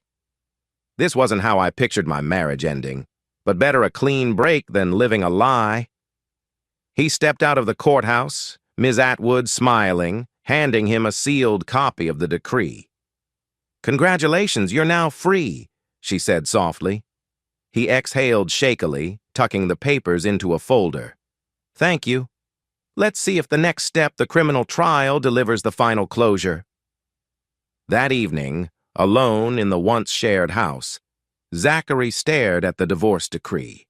Outside, the wind rattled the trees, heralding an oncoming storm. He felt echoes of heartbreak, but also a fierce sense of liberation. "Jacqueline is no longer my wife," he mused. "She's just a criminal who betrayed me, rotting in jail. I'm free." With that, he carried the decree to his safe, locked it inside. Soon, the final reckoning in the criminal trial would commence. Kyle and Jacqueline would face a jury. Zachary intended to watch them condemned, ensuring that the betrayal that shattered his life would cost them everything. He powered off the lights, stepping into the darkness, heart pounding with a mix of final sorrow and unyielding determination. Chapter 7. 2 months glided by, saturated with legal motions and witness depositions. Zachary often found himself in Ms. Atwood's office, reviewing the prosecution's strategy. The district attorney, a sharp-eyed lawyer named Riley, had built an ironclad case. With Kyle's prior suspicious deals, plus the on-record affair, plus the forged docs, plus Sophia flipping, the trial looked unstoppable. Still, Ms. Atwood warned, "Kyle's new defense counsel is cunning. They might try to claim your methods like Trojan hacking were unethical, but we have a solid stance. You owned the property, had every right to surveil your premises and network. They can't suppress the evidence." Zachary nodded, arms folded. "I'm ready to testify. I have nothing to hide." The defense might also attempt to paint Zachary as a vengeful ex. But the raw data about the forging and laundering overshadowed any insinuation of personal vendetta. At last, the first day of the highly anticipated trial dawned. The courthouse was abuzz with media interest. Kyle had once been a rising entrepreneur, now a suspected con man. Meanwhile, Jacqueline's tabloid-worthy affair fueled public curiosity. Zachary arrived early, heart thudding, wearing a fitted suit that projected quiet confidence. He passed a throng of reporters. Questions flew. "Mr. Cole, are you seeking jail time for your ex-wife? Are you testifying against them?" He ignored them, stepping inside. Ms. Atwood led him to the gallery seats. They watched as the bailiffs escorted Kyle and Jacqueline from holding.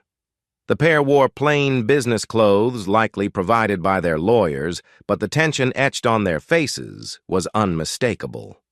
D.A. Riley took the floor first, addressing the jury with a crisp, authoritative tone. "This case involves conspiracy, forgery, grand larceny attempts, and brazen adulterous collusion.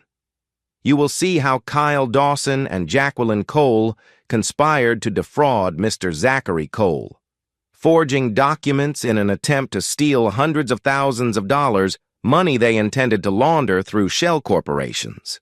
The affair is relevant only insofar as it shows their motive and means of collusion." She presented a succinct overview of the evidence: hidden camera footage, text logs, Trojan infiltration logs, physical documents signed under false pretenses. Then the defense attorneys for Kyle and Jacqueline each tried to spin a narrative. Kyle's lawyer claimed the videos were obtained unlawfully. The Trojan infiltration was hacking. Also, Kyle was set up by an ex-Intel officer who manipulated evidence out of jealousy. Jacqueline's public defender argued she was emotionally abused, led astray by Kyle's manipulations, barely complicit in the forgery. She played the victim card, referencing her brief affair as a mistake, overshadowed by Kyle's controlling influence. The jury looked skeptical, but the trial had only begun. The tension soared, with an undercurrent that Kyle might lash out or try to intimidate witnesses. On day 2, Sophia took the stand, having struck a deal with the DA for partial immunity. She wore a crisp blazer, hands shaking slightly. Under Riley's questioning, she revealed Kyle's instructions to funnel laundered money, how Jacqueline aided by providing Zachary's alleged power of attorney. She confirmed the text messages referencing Project Sunrise, naming exact amounts they intended to siphon from Zachary's accounts once the forged doc got processed. She admitted her role was to facilitate the banking side. The defense tried to discredit her, calling her a self-serving traitor saving her own skin. She conceded yes, she was complicit, but the evidence paper trails, text logs backed her story. The jury, watching her tremble, seemed to accept her partial remorse. Zachary, from his seat, felt a grim satisfaction. Sophia's testimony hammered Kyle's defenses. Meanwhile, Jacqueline's claims of ignorance were shredded, as Sophia described multiple calls where Jacqueline reaffirmed forging Zachary's signature.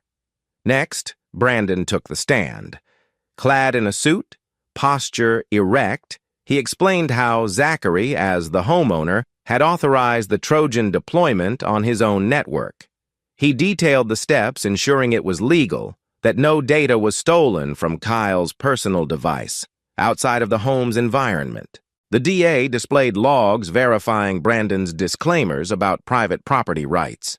The judge nodded, finding it consistent. Defense lawyers pressed, "Were you just following Zachary's orders out of vengeance?"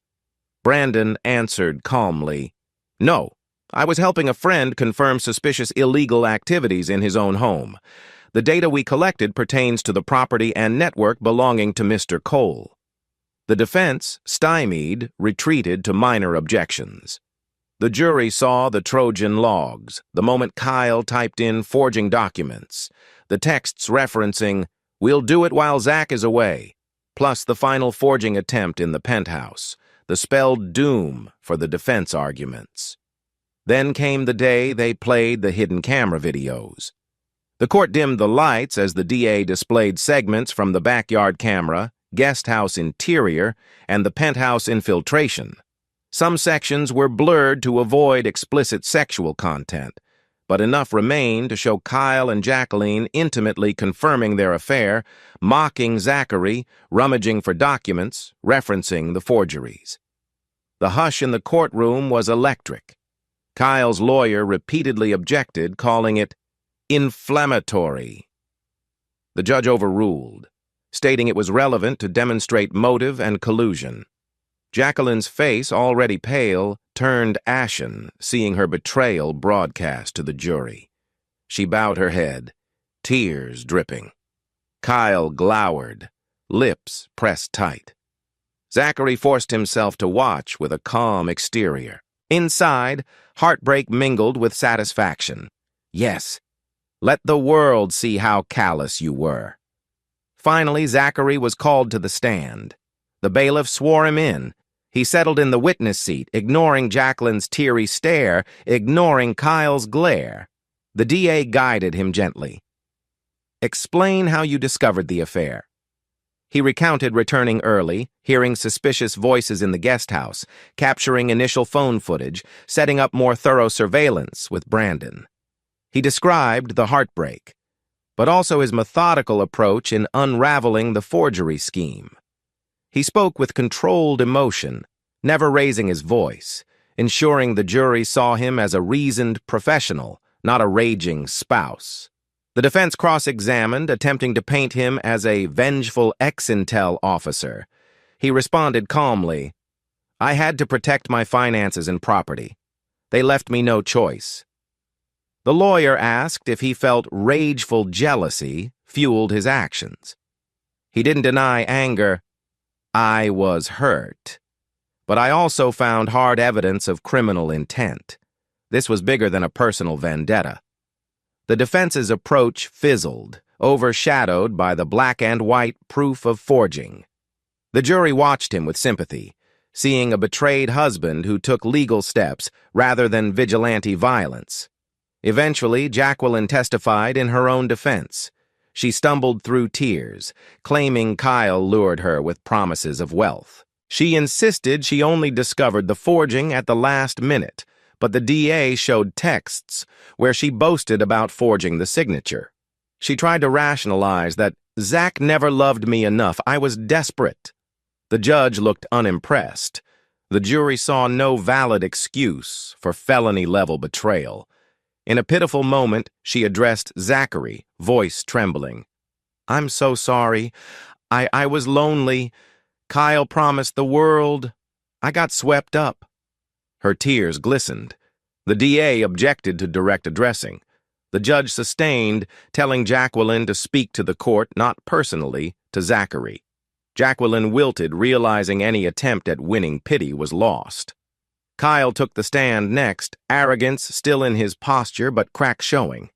He tried to claim the doping plan, discussed in earlier messages, was just talk, that forging the signature was only a test run, not a real attempt. The DA hammered him with phone logs, the partial doc he physically printed, the memento forest scenario. He flailed, blaming everything on Jacqueline's idea, insisting she seduced him into the affair. The jury saw through the finger-pointing. The cross-examination cornered Kyle with contradictory texts referencing our plan to rob Zach. He stuttered, eventually snapping at the DA. The judge admonished him, warning him to watch his tone. After days of testimony, the trial reached closing arguments. The DA passionately outlined how Kyle and Jacqueline's greed, combined with their adulterous relationship, led to a meticulously planned fraud. The defense tried to frame it as an affair gone too far, not a grand criminal enterprise. But the reams of evidence said otherwise. The jury left to deliberate. Zachary sat in the quiet courtroom, Miss Atwood by his side. He stared at the empty defense table. Kyle's face burned in his memory, full of hate. Jacqueline's tear-streaked visage, a mix of guilt and regret. All that remained was the verdict. If it matched the evidence, they'd be convicted, likely facing prison time. He inhaled slowly, whispering to himself, "I did all I could. Let justice speak." The sun's rays slanted through the high windows, illuminating the silent seats. The fate of Kyle and Jacqueline hung in the jury's hands. Zachary steeled himself for the final blow. Chapter 8. The jury deliberations stretched into a second day. Zachary tried to stay calm, busied himself with final divorce errands, though the decree was basically done. He felt a swirl of tension. Kyle had ties to a rumored criminal network, might try a last-ditch intimidation. Ms. Atwood reminded him to keep discreet security measures. Brandon stayed close as an informal bodyguard. At noon on the second day, a text from Ms. Atwood. "Jury's back. Get here ASAP." Zachary's heart slammed. He hopped in Brandon's car, racing to the courthouse. This was it, the final moment. The courtroom buzzed with hushed excitement. Media cameras hovered outside. Kyle and Jacqueline, each escorted by bailiffs, looked tense. Kyle had a fixed scowl. Jacqueline's face was blotchy from tears. The judge entered, gavel rap. The jury foreman stood, papers in hand. Foreman read, "In the case of Kyle Dawson and Jacqueline Cole, conspiracy to commit grand larceny, guilty for both. Forgery in the first degree, guilty for both. Attempted fraud, guilty for both. Additional laundering charges for Kyle Dawson. Guilty!" A ripple of murmurs. Kyle's fists clenched. Jacqueline broke into sobs. The judge called for order. The foreman's voice rang final. They were convicted on every major count. Zachary's chest fluttered with relief. "That's it, they're done." Ms. Atwood squeezed his arm in silent congratulations. As the judge thanked the jury, Kyle erupted in a tirade. "This is a sham! He set us up with illegal surveillance!" The bailiffs pinned him. The judge threatened contempt. Jacqueline collapsed onto the defense table, weeping, whimpering about, "I didn't mean to harm him, he tricked me." The scene was chaotic. The judge hammered the gavel, demanding quiet. Zachary watched with a stoic expression. They'd had the chance to come clean earlier, but chose arrogance. Now the consequences rained down. The judge set a separate sentencing hearing in a few weeks. Meanwhile, they'd remain in custody. No possibility of bail after a guilty verdict. Media outside captured Kyle's furious outburst, labeling him the fake mogul. Jacqueline's meltdown was also plastered in headlines. Perfect humiliation. Zachary left the courthouse, Ms. Atwood at his side, Brandon trailing. The crisp fall air felt lighter than it had in months. He paused on the steps, letting the swirl of camera flashes wash over him. A reporter thrust a mic. "Mr. Cole, they're found guilty on all counts. Your reaction?" He exhaled, glancing at Ms. Atwood. She gave him a small nod. Possibly time for a brief statement. He turned to the cameras. "Justice was served. I hope this shows that betrayal and fraud have dire consequences. I have no further comment." He turned away, ignoring further shouts. Brandon clasped his shoulder. "Proud of you, man. You handled it with class." Zachary finally allowed a faint smile, tears prickling the corner of his eyes. "Thanks. Let's go." Over the following days, news spread of the guilty verdict. Kyle and Jacqueline sat in jail cells awaiting sentencing. The DA mentioned possible sentences of 5 and 10 years for her, possibly more for him given the laundering.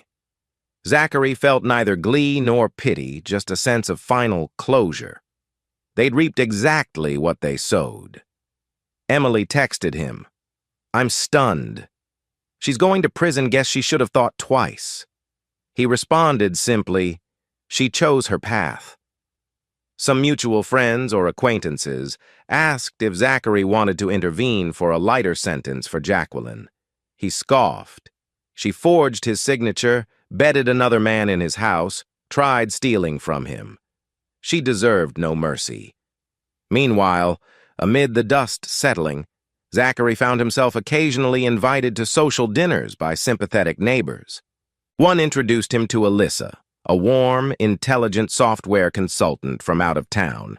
They clicked over shared professional interests, he in security, she in data analytics. While he wasn't sure if he was ready for a new relationship, it was refreshing to talk to someone untainted by the scandal. They met for coffee a few times, exchanging banter about the tech world. Alyssa had heard vague rumors about his divorce fiasco but didn't pry. This easy acceptance gave Zachary a taste of normalcy, a reminder that life continued after heartbreak. The blossoming connection remained modest for now. He carried emotional scars, but at least he no longer felt trapped in bitterness. In the weeks leading to sentencing, Zachary undertook a thorough purge of the home. He trashed or donated anything reminiscent of Jacqueline. The guest house got a major cleaning, the final step in removing the stench of her and Kyle. He repainted the walls, replaced furniture. The transformation soothed him, reclaiming his space from the shadows of infidelity. He also updated all financial accounts, ensuring no trace of her name anywhere. Ms. Atwood confirmed the assets were safely in his name alone. If she tried to appeal, the guilty verdict blocked any claims. One night, as he discarded old wedding photos, a tear slipped down his cheek. We had good times once, but another wave of anger at her betrayal overcame the sadness. She spat on our vows. He tossed the pictures into the fireplace. The flames licked them, turning that past to ash. The DA called Zachary with surprising news. Kyle's lawyer proposed a last-minute plea for a reduced sentence if Kyle revealed bigger criminal networks he was part of. But the DA suspected Kyle was bluffing, having little to offer. Zachary said he hoped the DA wouldn't let him off easy. He deserves the maximum. The DA hinted Kyle's info might be worthless anyway, so likely no reduced time. Another bullet fired in vain by Kyle. Finally, sentencing day arrived. The trial was done, the verdict given. Now the judge decided how long Kyle and Jacqueline would spend behind bars. Zachary dressed in a crisp suit, feeling a sense of finality. The courthouse was less chaotic than before, but still had a handful of reporters seeking the climactic end. He took a seat in the gallery. Kyle and Jacqueline, escorted by guards, entered in matching prison uniforms. They looked worn, hair disheveled. Kyle glowered at Zachary, a silent hatred smoldering in his eyes. Jacqueline's cheeks glistened with tears, posture resigned. The tension was palpable. The judge recited the gravity of their crimes: conspiracy to defraud, forging spousal documents, attempted large-scale theft, Kyle's prior shady dealings. The judge cited the evidence of arrogance, callousness, the humiliating tapes. Then he pronounced sentences. Kyle, 9 years in state prison, plus restitution and fines. Jacqueline, 5 years in state prison, plus restitution to Zachary for legal fees and emotional damages. A hush fell. Kyle's shoulders sagged. Jacqueline sobbed audibly. No, no, please! The judge banged the gavel for order. Zachary sat expressionless, heart hammering. They're truly going to prison. After so many months of heartbreak, the final blow was delivered. As the bailiffs led them away, Kyle spat. I'll remember this, Zachary. You better watch your back when I'm out. Another officer forced him forward. The judge threatened additional charges for that threat. Jacqueline turned, trying to mouth something at Zachary, but he refused to meet her gaze. The media snapped photos. Ms. Atwood leaned in, whispering, We won. It's over. He gave a single nod, a swirl of relief and sadness. Outside the courtroom, cameras and reporters swarmed Zachary for a statement on the sentencing. He paused, voice calm. Justice was served. Now I can move forward with my life. That was all he said, stepping through them, heading to his car. The sunlight felt brighter, the weight on his chest lighter. They're gone. They can't hurt me now. He inhaled the cool air, reflecting on the entire saga. The affair, the betrayal, the cunning plan with Brandon, the final public downfall. Part 2 of his story concluded with those who wronged him locked away. Freed from heartbreak's chains, he walked forward into the city, a man who overcame betrayal and exacted a righteous revenge. The next part, truly rebuilding, lay ahead. Chapter 9. The mid-morning sun beamed down on Zachary Cole as he stood at the edge of the courthouse steps, watching a swirl of reporters hustle for new headlines. Just days before, Kyle Dawson and Jacqueline Zachary's now ex-wife had been sentenced to prison on multiple felony counts. The verdict had been the climax of a painful saga that began with an unexpected homecoming and a hidden camera revealing adultery and a conspiracy to steal from him. Now, the courthouse front looked almost serene compared to the chaos of the previous weeks. For a moment, Zachary lingered, letting the warm breeze ruffle his short-cropped hair. He recalled the last time he left this building a swarm of cameras asking for his reaction. He'd given a single sentence about justice served and walked away. This time, no cameras cornered him. No one needed his statement. The city had moved on to the next scandal, and Kyle's downfall had become old news. He could finally breathe. He turned to see Brandon, his ex-military buddy who'd been instrumental in gathering evidence, stepping out behind him, a polite nod from the security guard at the door. Brandon offered a quick fist bump. "It's weird," he said, voice low, "but it feels like that's it, man. The last thread." Zachary gave a slow exhale, scanning the relatively quiet street. "Yeah," he murmured. "I was inside finalizing some leftover depositions. The DA doesn't need me anymore. We're done." He tried to voice that final word with conviction. Done. The revenge, the trial, the turmoil. In a sense, he'd closed the greatest betrayal of his life with a definitive hammer of the law. Brandon studied him with watchful eyes. "How do you feel?" Zachary paused, a swirl of emotion pressing at his chest. "Relieved, I guess. Freed. But also I don't know. Kinda hollow. This consumed me for months, now it's over." Brandon nodded. "I get it. You spent so much energy on exposing them. Now, you gotta figure out what normal life looks like after all that intensity." Zachary nodded.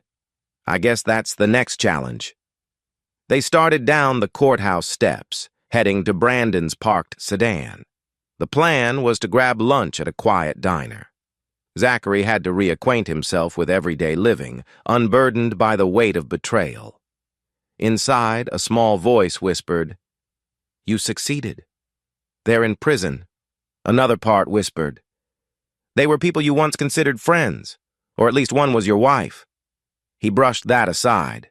They chose their path, not him. As they reached the sidewalk, a woman across the street waved. Emily, Jacqueline's old friend, approached in a hurry, crossing against the traffic. She looked apprehensive, hugging a file folder to her chest. "Zach," she called. "Glad I caught you. I was in the area." He forced a polite smile. "Hey, Emily. Everything okay?" Emily's eyes flickered with concern. "I just wanted to talk. Been hearing rumors about Jacqueline in prison. She's not doing well. Some say she's depressed, barely coping. She wrote me a letter asking if I could talk to you about offering some leniency." Her voice trailed off, knowing how insane that sounded. Zachary's jaw clenched. "Leniency? I have no sway over her sentence. The judge made the call. She did the crime." Emily nodded, exhaling. "Yeah, I know. But you know how she is desperate, hoping maybe you'd give the DA a statement or something." She glanced at Brandon, who wore a neutral expression. Zachary snorted quietly. "I have zero interest in reducing her time.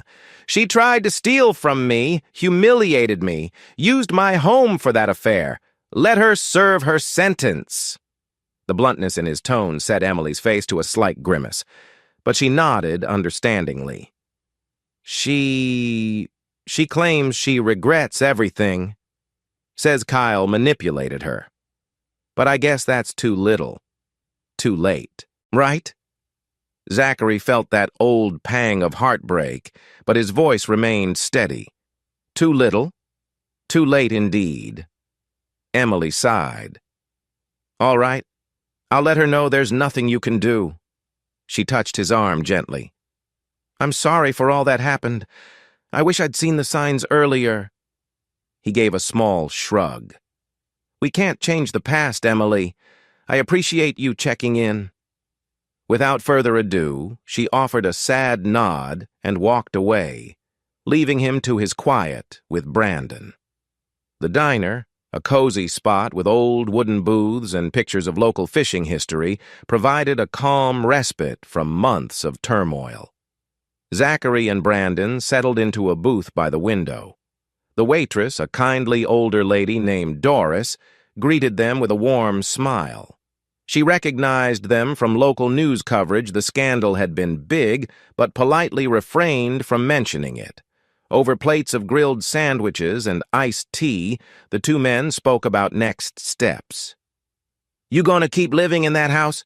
Brandon asked. Or too many memories? Zachary chewed thoughtfully. I thought about selling it. I even considered moving somewhere else entirely. But it's my house, you know? I got rid of all traces of Jacqueline, painted over the guest house, freed the place from that ghost. So maybe I'll stay. After all, I put so much into it. Brandon nodded. Makes sense. You do you. At least now you can enjoy it without suspicion lurking. A faint smile touched Zachary's lips. Yeah, I can let Ranger roam the yard again without fearing what he might find. The mental image of his dog sniffing around the guest house, growling, stabbed him with a memory that was how he first sensed something was off. Brandon brightened. Speaking of moving forward, I got an offer from a cybersecurity startup in Seattle. They want me as a lead infiltration tester. I might take it. Means I'll relocate, but I figure we'll stay in touch. Zachary clinked his glass of iced tea against Brandon's. I'm proud of you, man. You were key to all this. If you do go, we'll meet up whenever possible. They shared a moment of camaraderie. The hush of the diner and the faint music from overhead speakers gave the scene a nostalgic glow. They'd survived a war on the home front, a war of betrayal, and come out victorious. Now each had a chance to carve a new path. Later that week, Zachary met with a financial advisor to ensure no leftover pockets of risk from Kyle's or Jacqueline's meddling. The advisor, a bespectacled woman named Janet, scoured his accounts, verifying that no hidden liens or forged lines of credit existed. The fiasco had nearly allowed them to open a second mortgage on the house. But the infiltration had stopped it in time. Janet concluded, You're safe. This easily could have spiraled if you hadn't discovered it. I recommend changing all your personal info, bank account numbers, credit cards, even your official signatures, just in case they had your scans. Zachary agreed, grateful for the advice. All part of burying their attempt once and for all. He discovered a minor leftover property listing with Jacqueline's name as an agent. He quickly canceled it, ensuring she never benefited from any commissions. One day, Ms. Atwood brought up an interesting possibility, a civil suit for damages against both Kyle and Jacqueline for emotional distress, invasion of privacy, etc. We could stack on more financial burdens to them. They might owe you damages beyond restitution. You want that? Zachary weighed it. He'd already hammered them criminally. They faced years in prison. Additional civil suits might yield money, but they likely had little left. Kyle's assets were mostly seized. Jacqueline's real estate career was ruined. Do I need more? He exhaled. No, I think I'm good. They can rot in prison. I don't need extra money from them. Let them fade away. Ms. Atwood accepted that, respecting his choice. Fair enough. You've all the leverage, but if you don't want to push, that's your call.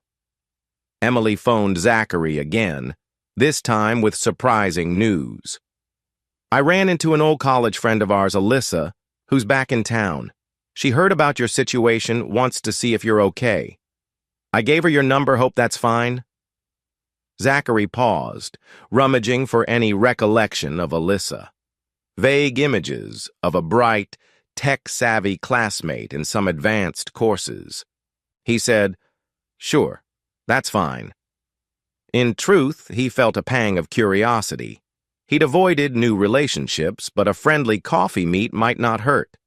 Within days, Alyssa texted, suggesting they catch up.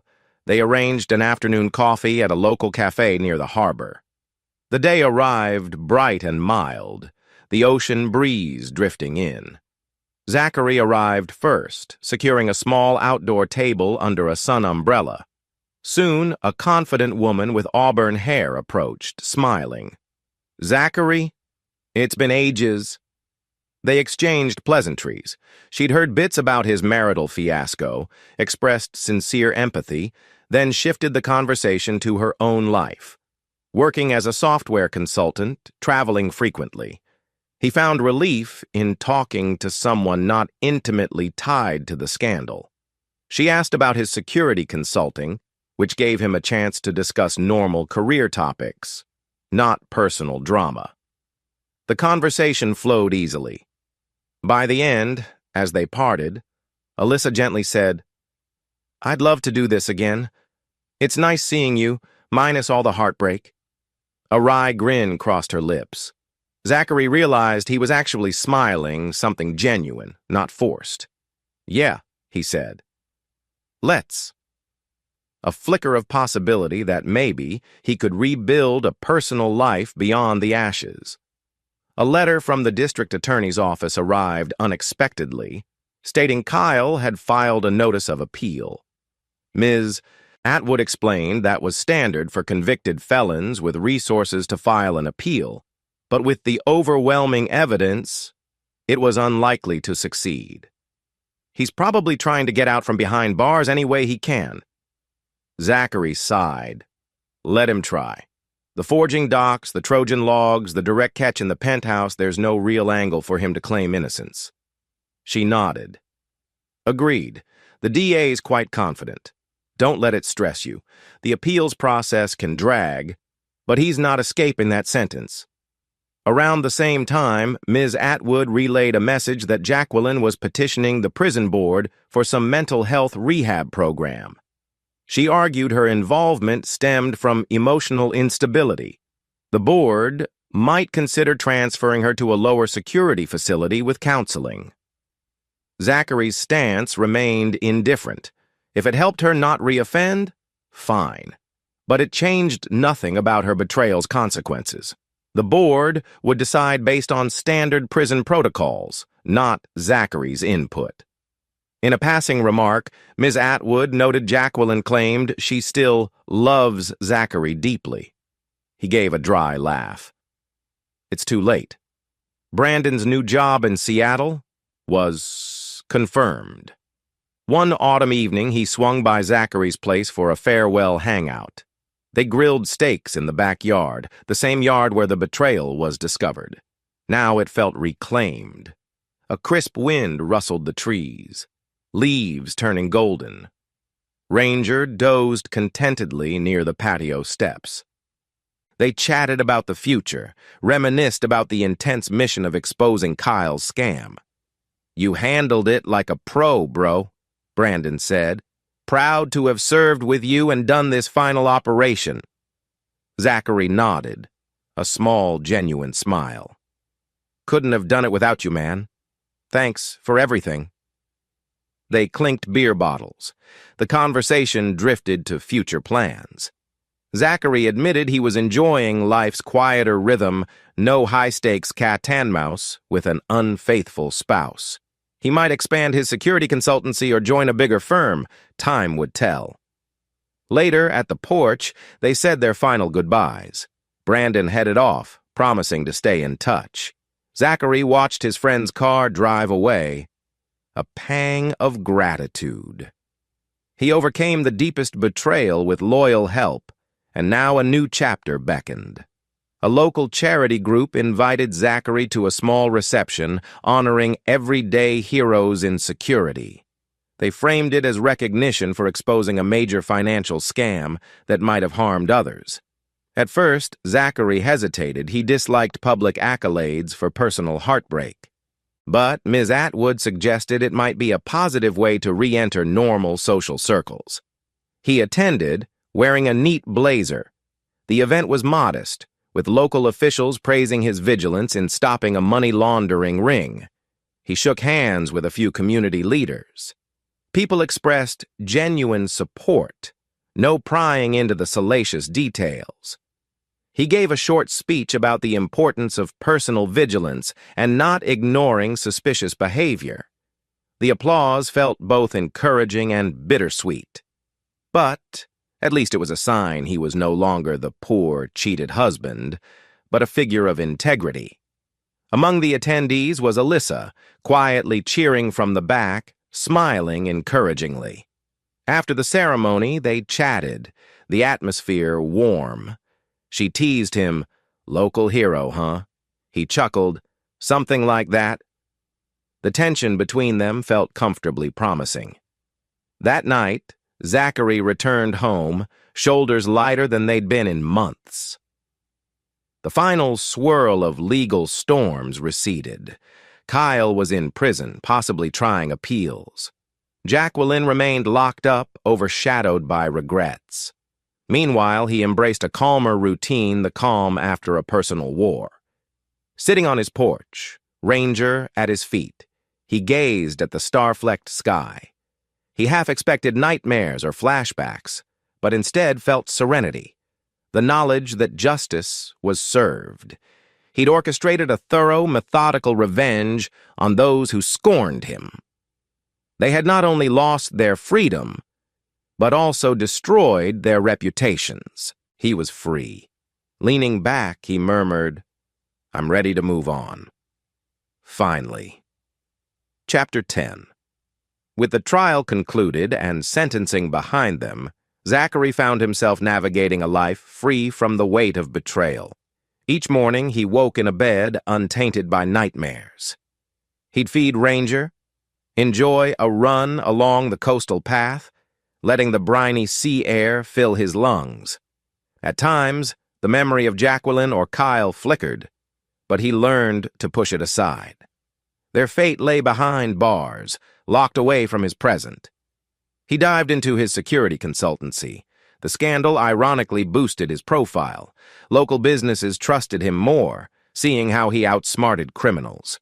Clients poured in, wanting him to evaluate their systems, set up infiltration tests. He soon realized he had enough contracts to expand. Ms. Atwood introduced him to potential investors if he wanted to grow. Perhaps, he mused, this is a new horizon. He discovered a knack for teaching small seminars on security best practices. Some local groups, even law enforcement, asked him to present. The irony wasn't lost on him. He used these skills to bust his unfaithful wife's scheme, and now he taught others how to detect such threats. One afternoon, Ms. Atwood forwarded him a snippet from a local journalist who had interviewed prison staff. Rumor said Kyle was not adjusting well. He'd started fights, clashed with guards. Some suspected he might end up in solitary for aggression. Zachary read the article with mild interest. He's his own worst enemy. He felt no pity, only a cold satisfaction. The journalist speculated that Kyle's underworld connections never materialized to bust him out. Another sign he was mostly talk. Zachary occasionally received letters from Jacqueline, presumably from prison, though Ms. Atwood usually intercepted them. He'd told her to toss them unread. However, one letter came certified, so Ms. Atwood called him, "This one's official. You might want to see it." Reluctantly, he agreed. Ms. Atwood opened it in his presence. The letter was 4 pages of contrition. "I can't sleep. I replay all the mistakes. I let greed and lust ruin us. I know you'll never forgive me, but please believe I regret hurting you." The last page begged him to visit, claiming a religious conversion. She wrote lines like, "I found faith in these prison walls. I want to atone." Zachary felt an odd swirl, anger, sorrow. But the memory of her betrayal overshadowed any sympathy. He told Ms. Atwood to discard it. "I don't want contact," he said firmly. The attorney nodded. "Understood." Still, that night, he wrestled with a slight pang. What if she's truly remorseful? Then he recalled the laughter, the forging, the mocking. No, she could live with the consequences. Detective Morales rang him up the following week. "Zachary, just a courtesy update. Kyle's attempted an appeal citing new evidence. It's nonsense, but we have to process it." Zachary exhaled slowly. "Let him. He has no real case, right?" Morales chuckled. "Absolutely not. The judge likely won't even grant a hearing. I just wanted you to know in case you see some mention in the press. Don't stress." Zachary thanked him. Another feeble attempt. Kyle is thrashing in quicksand. Meanwhile, Alyssa, the old college acquaintance turned blossoming friend, continued crossing paths with Zachary.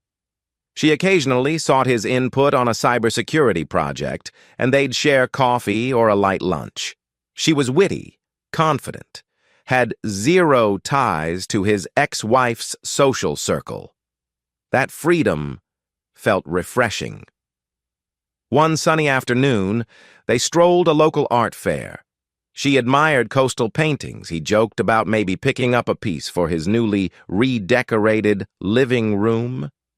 They teased each other about aesthetic tastes, the conversation light and playful. For the first time in a while, Zachary felt genuine warmth that wasn't overshadowed by betrayal. When she casually brushed his arm in laughter, a tingle of possibility coursed through him. By the fair's end, they arranged a proper dinner date, Zachary's first real step into trusting someone new since the fiasco. Emily reappeared, this time wanting to discuss something more personal. They met in a cafe, her expression guarded. "Zach, I found some of Jacqueline's old diaries while helping her parents clear her old stuff. Some mention Kyle, finances, and even references to forging your name months before you discovered the affair." Zachary bristled. "So she planned it that early."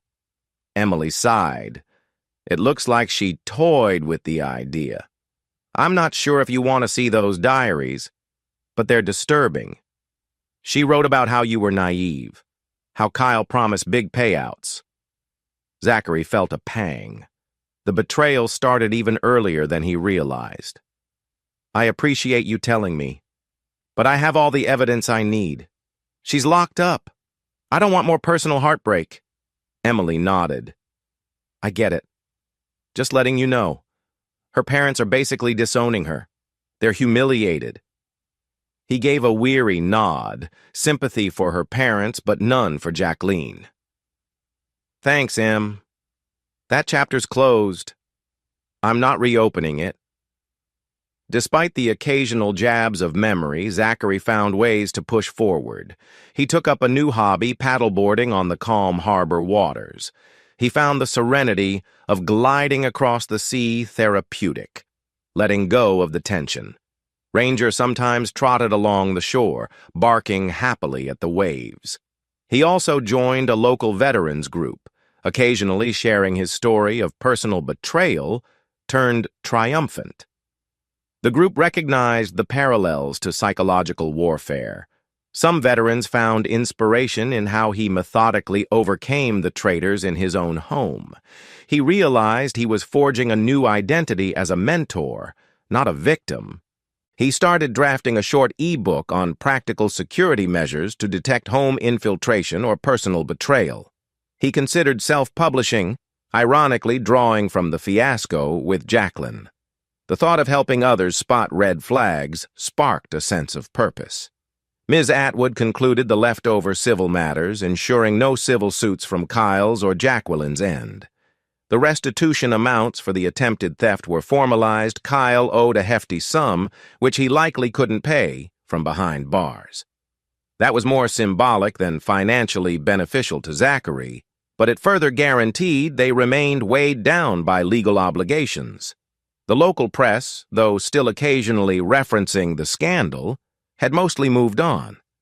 Another local official had a separate corruption scandal overshadowing Kyle's fiasco. Good.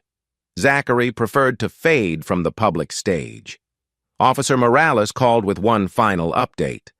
All appeals from Kyle had been rejected at the preliminary stage. He'd remain locked up for the foreseeable future. Jacqueline, likewise, had minimal options for legal recourse. Their story ended behind bars, while Zachary walked free. Morales confided that Kyle tried to stir up old criminal contacts to harass Zachary, but none responded. Possibly they recognized Kyle was a liability. Another hollow threat diffused. On a crisp Friday night, Zachary picked up Alyssa for their first real dinner date. He wore a neatly pressed collared shirt, feeling a flutter of nerves he hadn't experienced since before his marriage. She greeted him in a casual but elegant dress, a warm smile lighting her face. They chose a candlelit bistro by the water, the same harbor waters that once symbolized heartbreak, now a backdrop for potential new beginnings. Over wine and seafood, they talked about life journeys. Alyssa confided about a previous relationship that ended amicably. He, in turn, gave a broad outline of how his marriage collapsed due to an affair and attempted fraud, though he spared the gory details. She listened with empathy, no judgment or prying. After dinner, they strolled along the pier under the moonlight. The hush of waves lapping the posts lulled them into comfortable silence.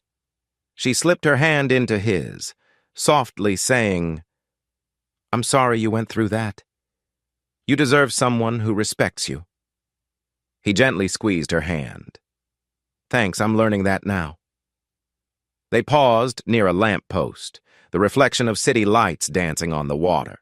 He turned to her, heart pounding, leaning in for a gentle kiss. She welcomed it, a sweet, tender moment. In that instant, the echoes of betrayal faded.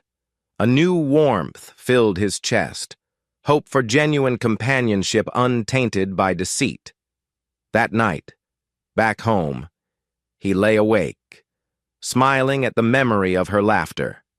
The journey from heartbreak to cautious hope felt surreal. He realized he'd begun forging a life beyond revenge. A few days later, after a fulfilling day of consulting, Zachary returned to find a small letter in his mailbox from the district attorney's office.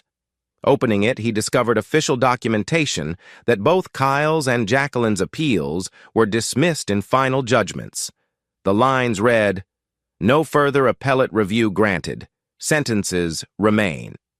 He let out a long breath, shoulders loosening. That was the final nail. They were locked away for good, with minimal chance of early release.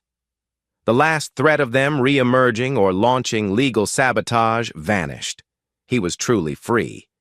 He stepped inside, setting the letter on his kitchen table, eyes briefly flicking to the yard outside. The guest house looked peaceful under the late afternoon sun, a far cry from the scene of betrayal. With a calm sense of closure, he whispered, "It's finally over." A faint smile tugged at his lips. The next morning, he'd take Alyssa out kayaking. A new tomorrow beckoned, unchained from the past. Chapter 11.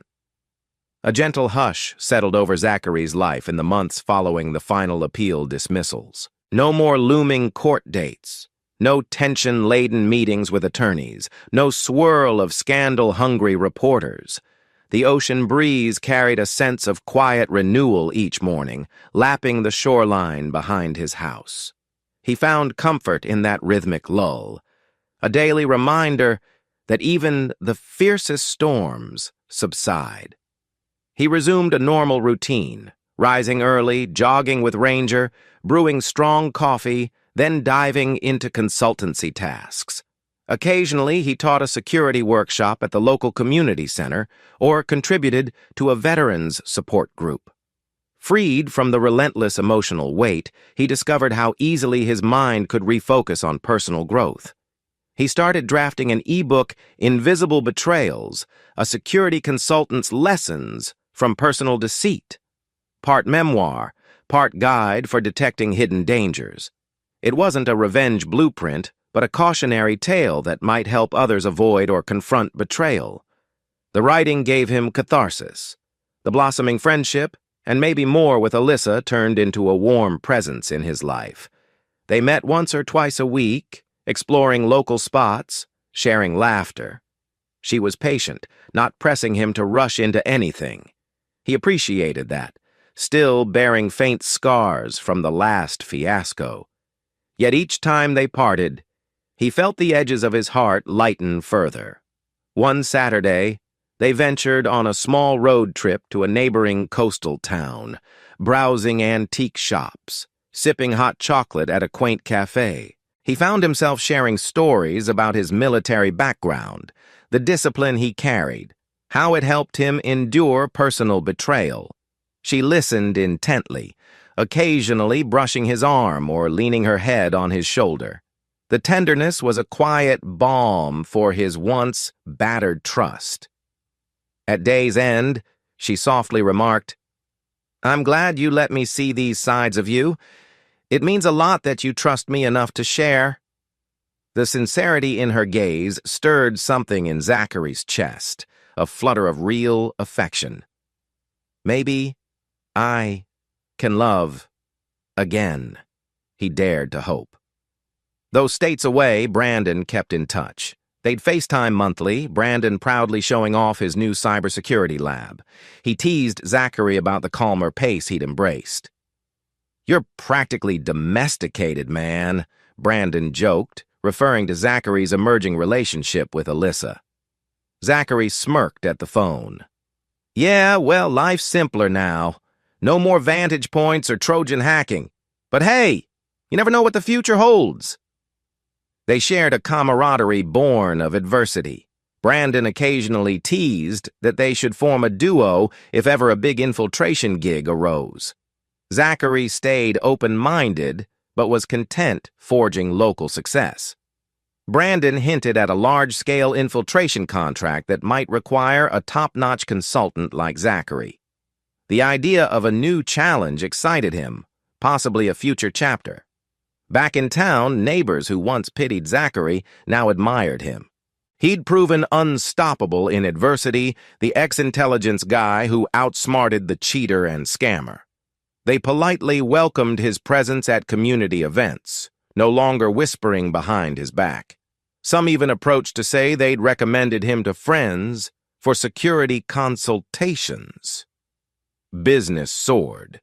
He realized the remarkable shift. Once he was the poor, cuckolded husband, now he was a local success story, championing fortitude. People asked for advice on home camera setups, referencing how he cracked the scandal. He politely shared suggestions, cautioning them about the moral complexities. A rumor circulated that a small group wanted to nominate him for a local Citizen Hero award. He found it ironic, but it also symbolized how thoroughly he'd reclaimed his narrative. Though the divorce was legally concluded, certain administrative details lingered, transferring the deed solely to his name, removing any old marriage-based benefits. Ms. Atwood guided him through it. With each signature, he felt a quiet sense of final closure, no regrets. "I'm severing every last tie to that toxic union." One day, while rummaging an old drawer, he found a leftover envelope labeled Jacqueline's Personal Docs. Inside were random receipts from dinners with Kyle, ironically dated months before the affair was discovered. He stared at the timestamps, a fresh wave of anger flaring that she'd lied so blatantly. But instead of fueling vengeance, he calmly shredded them, letting the past vanish into confetti. A local tabloid published a small piece on prison gossip, mentioning how Jacqueline had earned a spot in a counseling program, rumored to be part of her spiritual reformation. Zachary read it with mild detachment. She might find religion behind bars. Some inmates do. It changed nothing about her betrayal. The article also noted she wrote repeated letters to certain philanthropic organizations, claiming she wanted to volunteer after release, possibly an attempt to demonstrate good behavior for parole. He simply shrugged. Let her do whatever. Her earliest chance at parole was still years away, thanks to the full sentence. That evening, he told Alyssa about it during a quiet dinner, half expecting her to recoil from the topic. Instead, she sympathetically said, "It's not unusual for convicts to search for redemption. Doesn't erase what she did to you." He appreciated her balanced perspective, a refreshing contrast to the raw anger that once consumed him. One crisp morning, Zachary woke feeling an unusual sense of optimism, the first day in a while when heartbreak didn't weigh on him at all. He brewed coffee, stared out the window at the gentle waves rolling in. The future felt open. He had money from successful consultancy gigs, a secure home he fully owned, and blossoming companionship with Alyssa. He decided to do something symbolic, reorder his living room furniture. The couch, once tainted by the memory of Jacqueline's presence, got a new angle facing the bay window. He replaced a coffee table with a sleek piece from a local craftsman. That fresh arrangement made the space feel new, unburdened by the past. As he moved the couch, he discovered an old earring under the cushion, clearly Jacqueline's. He froze, recollecting how she might have lost it during an intimate moment, maybe even with Kyle. The anger flickered, but he calmly tossed it in the trash, whispering, "You're gone." Around that time, Zachary received an unexpected email from a major security firm in New York, Sterling Security Solutions, offering a high-level position heading infiltration teams. The pay was triple his current consultant income, the role prestigious. He was flattered, but uncertain. He liked the coastal calm he'd reclaimed. Plus, Alyssa was here. Did he want to uproot for a big city life? He showed Alyssa the email over dinner. She read it, eyebrows arching. "Wow, that's huge. Are you tempted?" He shrugged. "Maybe, but I like my independence. Working for a large firm might tie me to corporate politics." She nodded in understanding, giving him space to decide. He told the firm he needed time to think. They gave him a few weeks. Ms. Atwood, when told, smirked. "You're in demand. Good problem to have." One quiet Saturday, as they strolled a local farmer's market, Alyssa grew uncharacteristically silent. Zachary gently asked if something was bothering her. She led him to a bench near the harbor, her eyes reflecting the shimmering water. Then, softly, she admitted, "I'm developing strong feelings for you. I know you're still healing from a massive betrayal, so I don't want to push. But I want you to know I'm here. Not going anywhere." His heart skipped. He remembered the scalding pain from discovering Jacqueline's affair, the fear that opening up could lead to the same heartbreak. But looking at Alyssa's earnest gaze, he sensed sincerity. He took her hand. "I appreciate that. Truth is, I feel the same. A part of me was terrified to trust again, but you've been patient, honest. I'm ready to see where this goes." A gentle breeze ruffled their hair. She smiled, leaning in to rest her head on his shoulder. "Then let's go forward. No illusions, just honesty." A wave of warmth flooded him.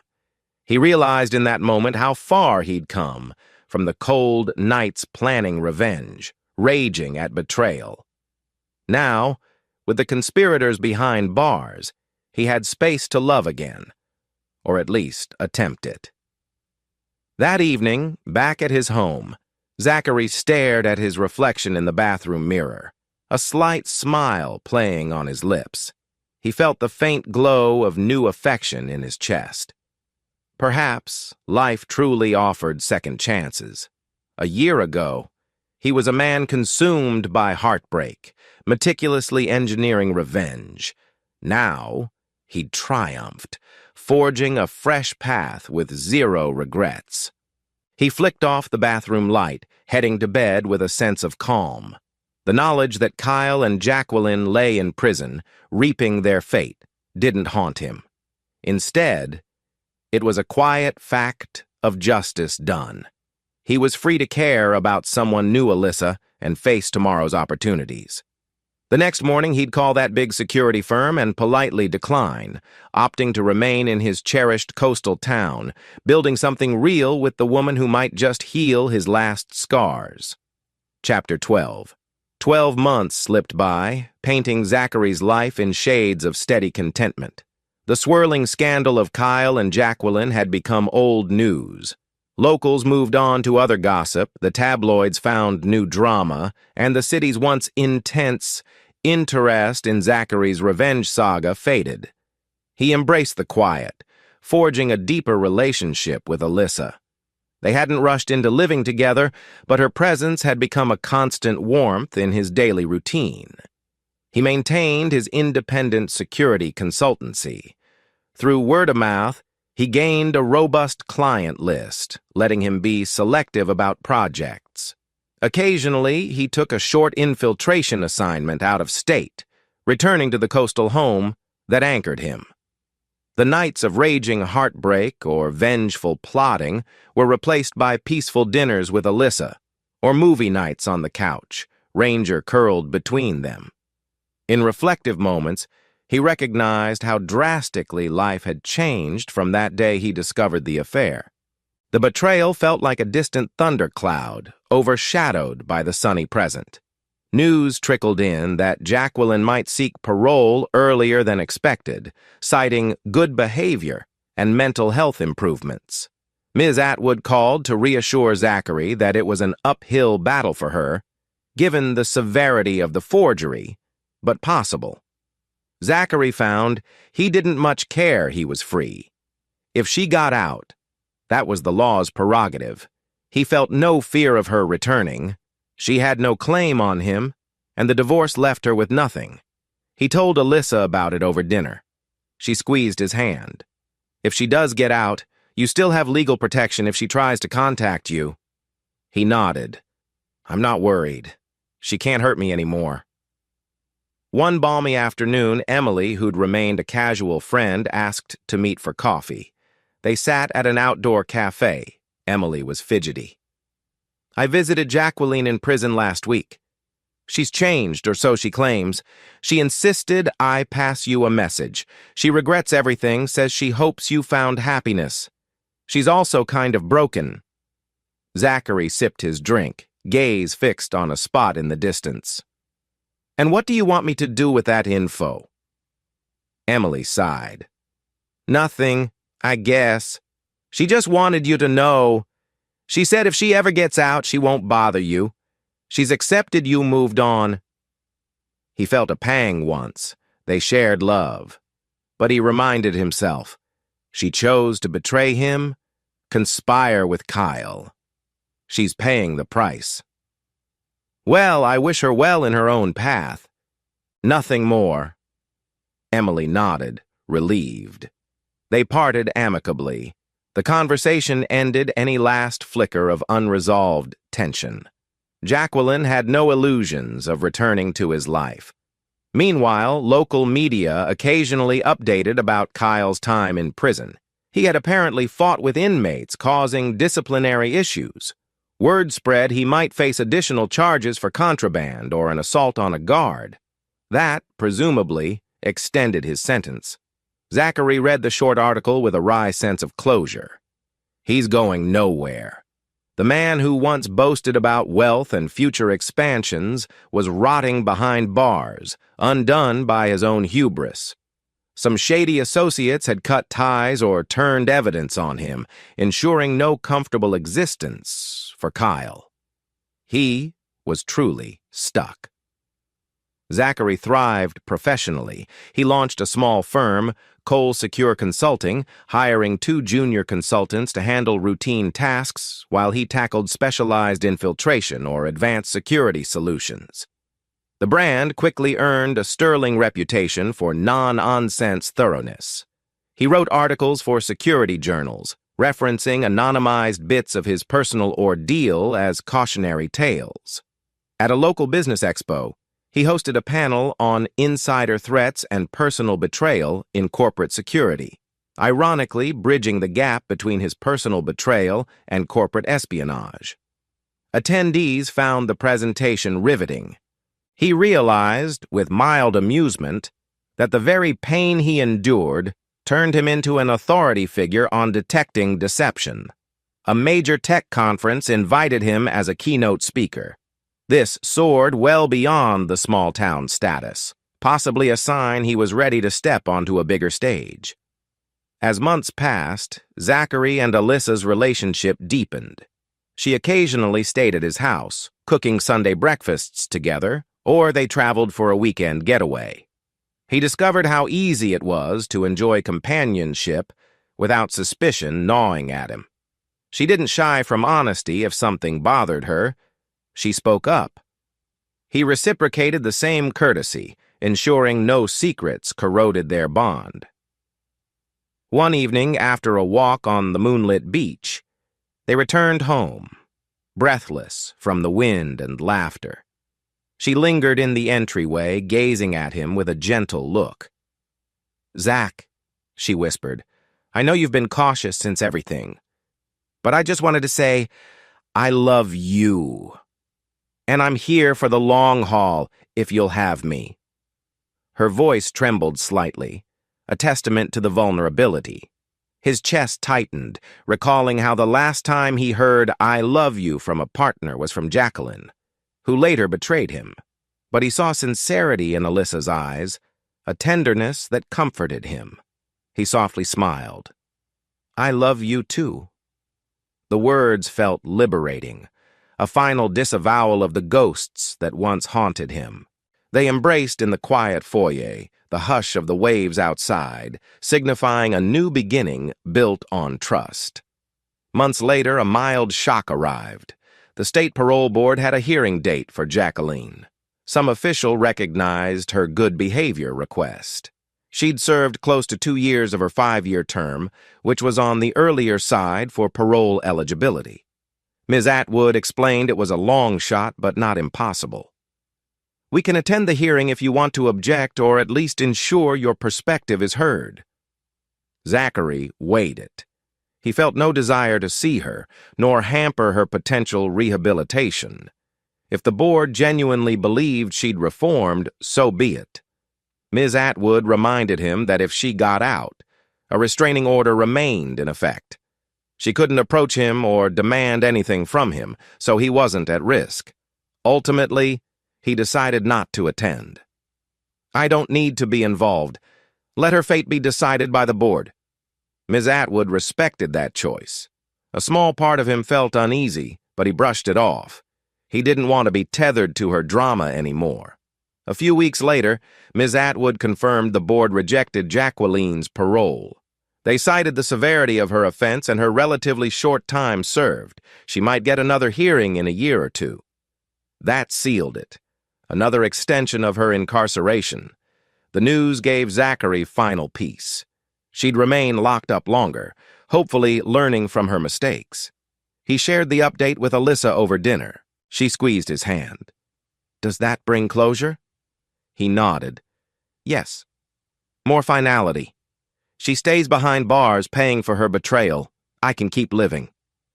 Around the 3rd anniversary of discovering the affair, Zachary woke one morning with a strange sense of calm. He realized he no longer felt the slightest twinge of anger about Jacqueline or Kyle. They'd become distant figures behind bars. He didn't necessarily forgive them in the sense of absolving their crimes, but he'd mentally let go of hatred, finding it a heavy weight to carry. He told Brandon in a phone call, "I guess I forgave them for my own peace, not for them." Brandon congratulated him. "That's true healing, brother." Yes, he'd let it go. The revenge was served, justice handed out. He could unshackle any lingering resentment, living free. That night, after a pleasant dinner with Alyssa, Zachary found himself on the porch, arms around her waist, gazing at the star-bright sky. The breeze was gentle. the ocean calm. He felt a swell of gratitude. He overcame deception, heartbreak, humiliation. He fought back meticulously, ensuring those who scorned him faced the harshest consequences. And now, ironically, he discovered a deeper capacity for love and trust than before. He pressed his forehead to Alyssa's, a soft whisper escaping. "I never thought I'd feel whole again. But here we are." She smiled. "You are whole, and I'm happy to be part of it." They stood in the hush of the night, their hearts unburdened.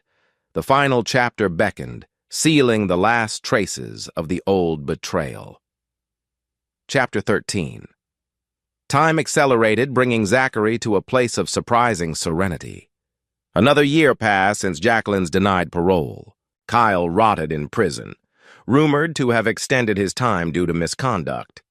Jacqueline quietly served her sentence. No more attempts at early release reported. The city barely remembered them. Life marched on for everyone else. Zachary's daily routine glowed with stability. Cole.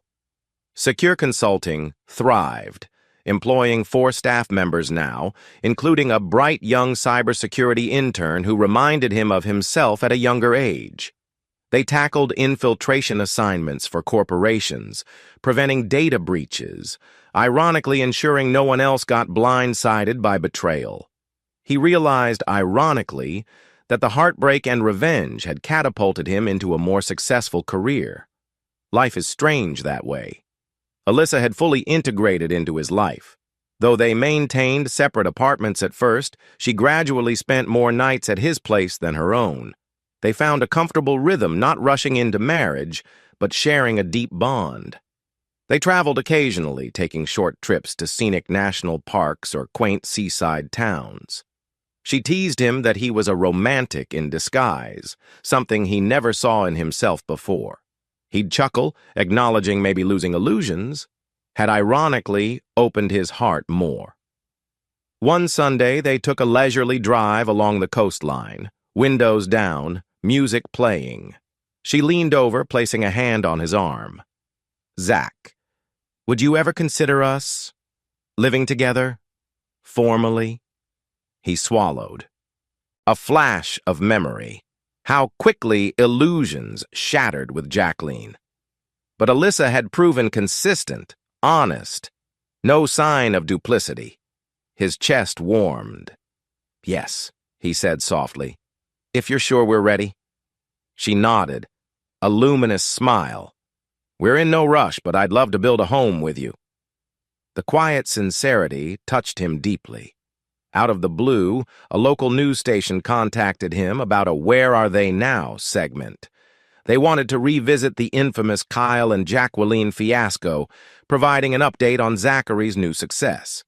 He politely declined any on-camera interview, wanting no further spotlight on that painful chapter. They ran a small piece anyway, summarizing the story. Ex-wife and lover remain imprisoned while ex-intelligence husband thrives. A colleague told Zachary it read like a triumphant footnote. Good enough. He shook his head, grateful it was just a short snippet. Some acquaintances who saw the piece texted him, "Congratulations." He simply gave a short thanks. The era of public scandal felt so far behind now. Brandon managed a weekend trip back to see how Zachary was faring. They met at Zachary's home, a home brimming with new warmth, thanks to Alyssa's touches, new furniture, cheerful decor. Over beers on the back deck, Brandon marveled at the transformation. "Dude, it's not the same place.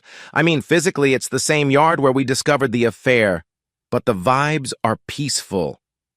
Zachary nodded, Ranger napping at his feet. "Yeah, I guess. I repainted the guest house, changed the furniture. Feels reclaimed." Brandon sipped his drink. "And emotionally? You truly let it go, huh?" Zachary considered. "I did. They're gone, paying their debts. I'm no longer angry. I just pity them, maybe. The only emotion left is relief." Brandon smiled approvingly. Zachary's parents, who lived out of state, decided to visit for a family gathering. They'd been worried sick when the scandal first erupted. Now they arrived to see him stable, successful, and, apparently, in a happy relationship with Alyssa. Over a homemade dinner, his mother beamed with maternal pride, remarking how she was glad to see the spark in her son's eyes again. His father patted his back, praising how he'd handled adversity like a true soldier. Zachary felt a wave of gratitude. For the first time in years, no overshadowing heartbreak or tension, just normal familial warmth. His mother asked if he might consider a second marriage someday. He laughed it off, glancing at Alyssa, who blushed. He said, "We'll see, one step at a time." The future remained open. Occasionally, small reminders of the past flared up. A random letter from prison might land in Ms. Atwood's office, Jacqueline writing about a potential parole hearing next year or seeking financial help. Ms. Atwood merely forwarded the note that Zachary refused to read. Or a local gossip rag might mention Kyle's extended sentence due to an altercation with another inmate. Each tidbit reaffirmed their downfall, though it no longer stirred anger in Zachary, just mild disinterest. He sometimes recalled the old pain, especially at night, but Alyssa's gentle presence or a call with Brandon or a reflection of how far he'd come quickly soothed him. He recognized that the heartbreak had ironically forged him into a stronger, more compassionate, and also cunning man, able to detect red flags swiftly. A major West Coast tech giant, Synapse Corp., requested Zachary's firm to handle an advanced infiltration test. The contract was huge, enough to set him up for a potential nationwide expansion if done well. He spent weeks planning, collaborating with his small team, ensuring a flawless approach. The night before the infiltration date, he sat in his office, finalizing details, a mixture of excitement and nerves. He recalled how all these opportunities blossomed after the fiasco with Jacqueline. The publicity, ironically, showcased his skill. The irony didn't escape him. A savage heartbreak had led to professional triumph. He remembered how that heartbreak nearly consumed him, but he harnessed the pain into cunning. Now, it paid dividends in unstoppable confidence. After the infiltration success, he felt an urge to visit an old lakeside retreat he and Jacqueline once visited, perhaps to exorcise a final ghost. On a Sunday morning, he drove alone, with Ranger in the passenger seat. The lake's shoreline was quiet, off-season, the cabin they once rented now empty. Standing by the water, he let old memories surface, the early passion, the naive trust he had in her. For a moment, sadness flickered. Then he breathed in the crisp air, exhaling. We had good times, but she chose betrayal. I overcame it. I'm free. He tossed a pebble into the still water, watching ripples expand. A poetic reflection. The stone's impact ended, but the ripples continued outward, much like the betrayal's after effects. Yet eventually the water stilled. He turned away, calling Ranger to the car. No tears, no regrets. A final mental goodbye. In the months that followed, Alyssa spent more and more time at Zachary's place. They functioned like a couple living together in all but official terms, cooking, cleaning, even designing an office corner for Alyssa's remote work. One evening, after a relaxed dinner, they lounged on the couch, softly lit by a floor lamp. She rested her head on his shoulder, murmuring, "You know I'd be okay if we combined everything, moved in officially, maybe even eventually think about a more formal commitment." Zachary felt a swirl of warmth. The ghost of his last marriage no longer haunted him. He gently turned to her. "I'd like that. I'm not afraid anymore. I trust you." She beamed, tears glinting in her eyes, quietly hugging him. They didn't declare an engagement or anything that night, but they agreed to move forward, letting love flourish free of fear, Possibly, this was the final step of healing, welcoming a genuine life partner without the shadow of betrayal. Time sailed on, a testament that heartbreak and revenge didn't have to define one's entire existence. Kyle and Jacqueline, once the center of Zachary's anguish, remained in prison. Their fleeting fling and cunning scheme dismantled by the husband they underestimated. The scandal that once rocked the local headlines became a footnote in the city's history. Standing on his porch one mild afternoon, Zachary gazed at the horizon where the ocean met the sky. Alyssa, from inside, called him to help with rearranging a bookshelf she was officially moving her belongings in. He turned, smiling softly, savoring the normalcy of domestic tasks done with someone who respected him. This was the life he'd fought for, the final prize of a war that cost him many tears but proved his resilience. He took one last look at the sea, a deep breath, then stepped indoors, letting the screen door close behind him. No illusions chained him, no bitterness festered. The revenge was complete, the betrayers vanquished, and in its place, hope blossomed hope, for a fresh start built on honesty, love, and the unwavering strength he discovered within himself. Hey listeners of Temptress Cheating Tales,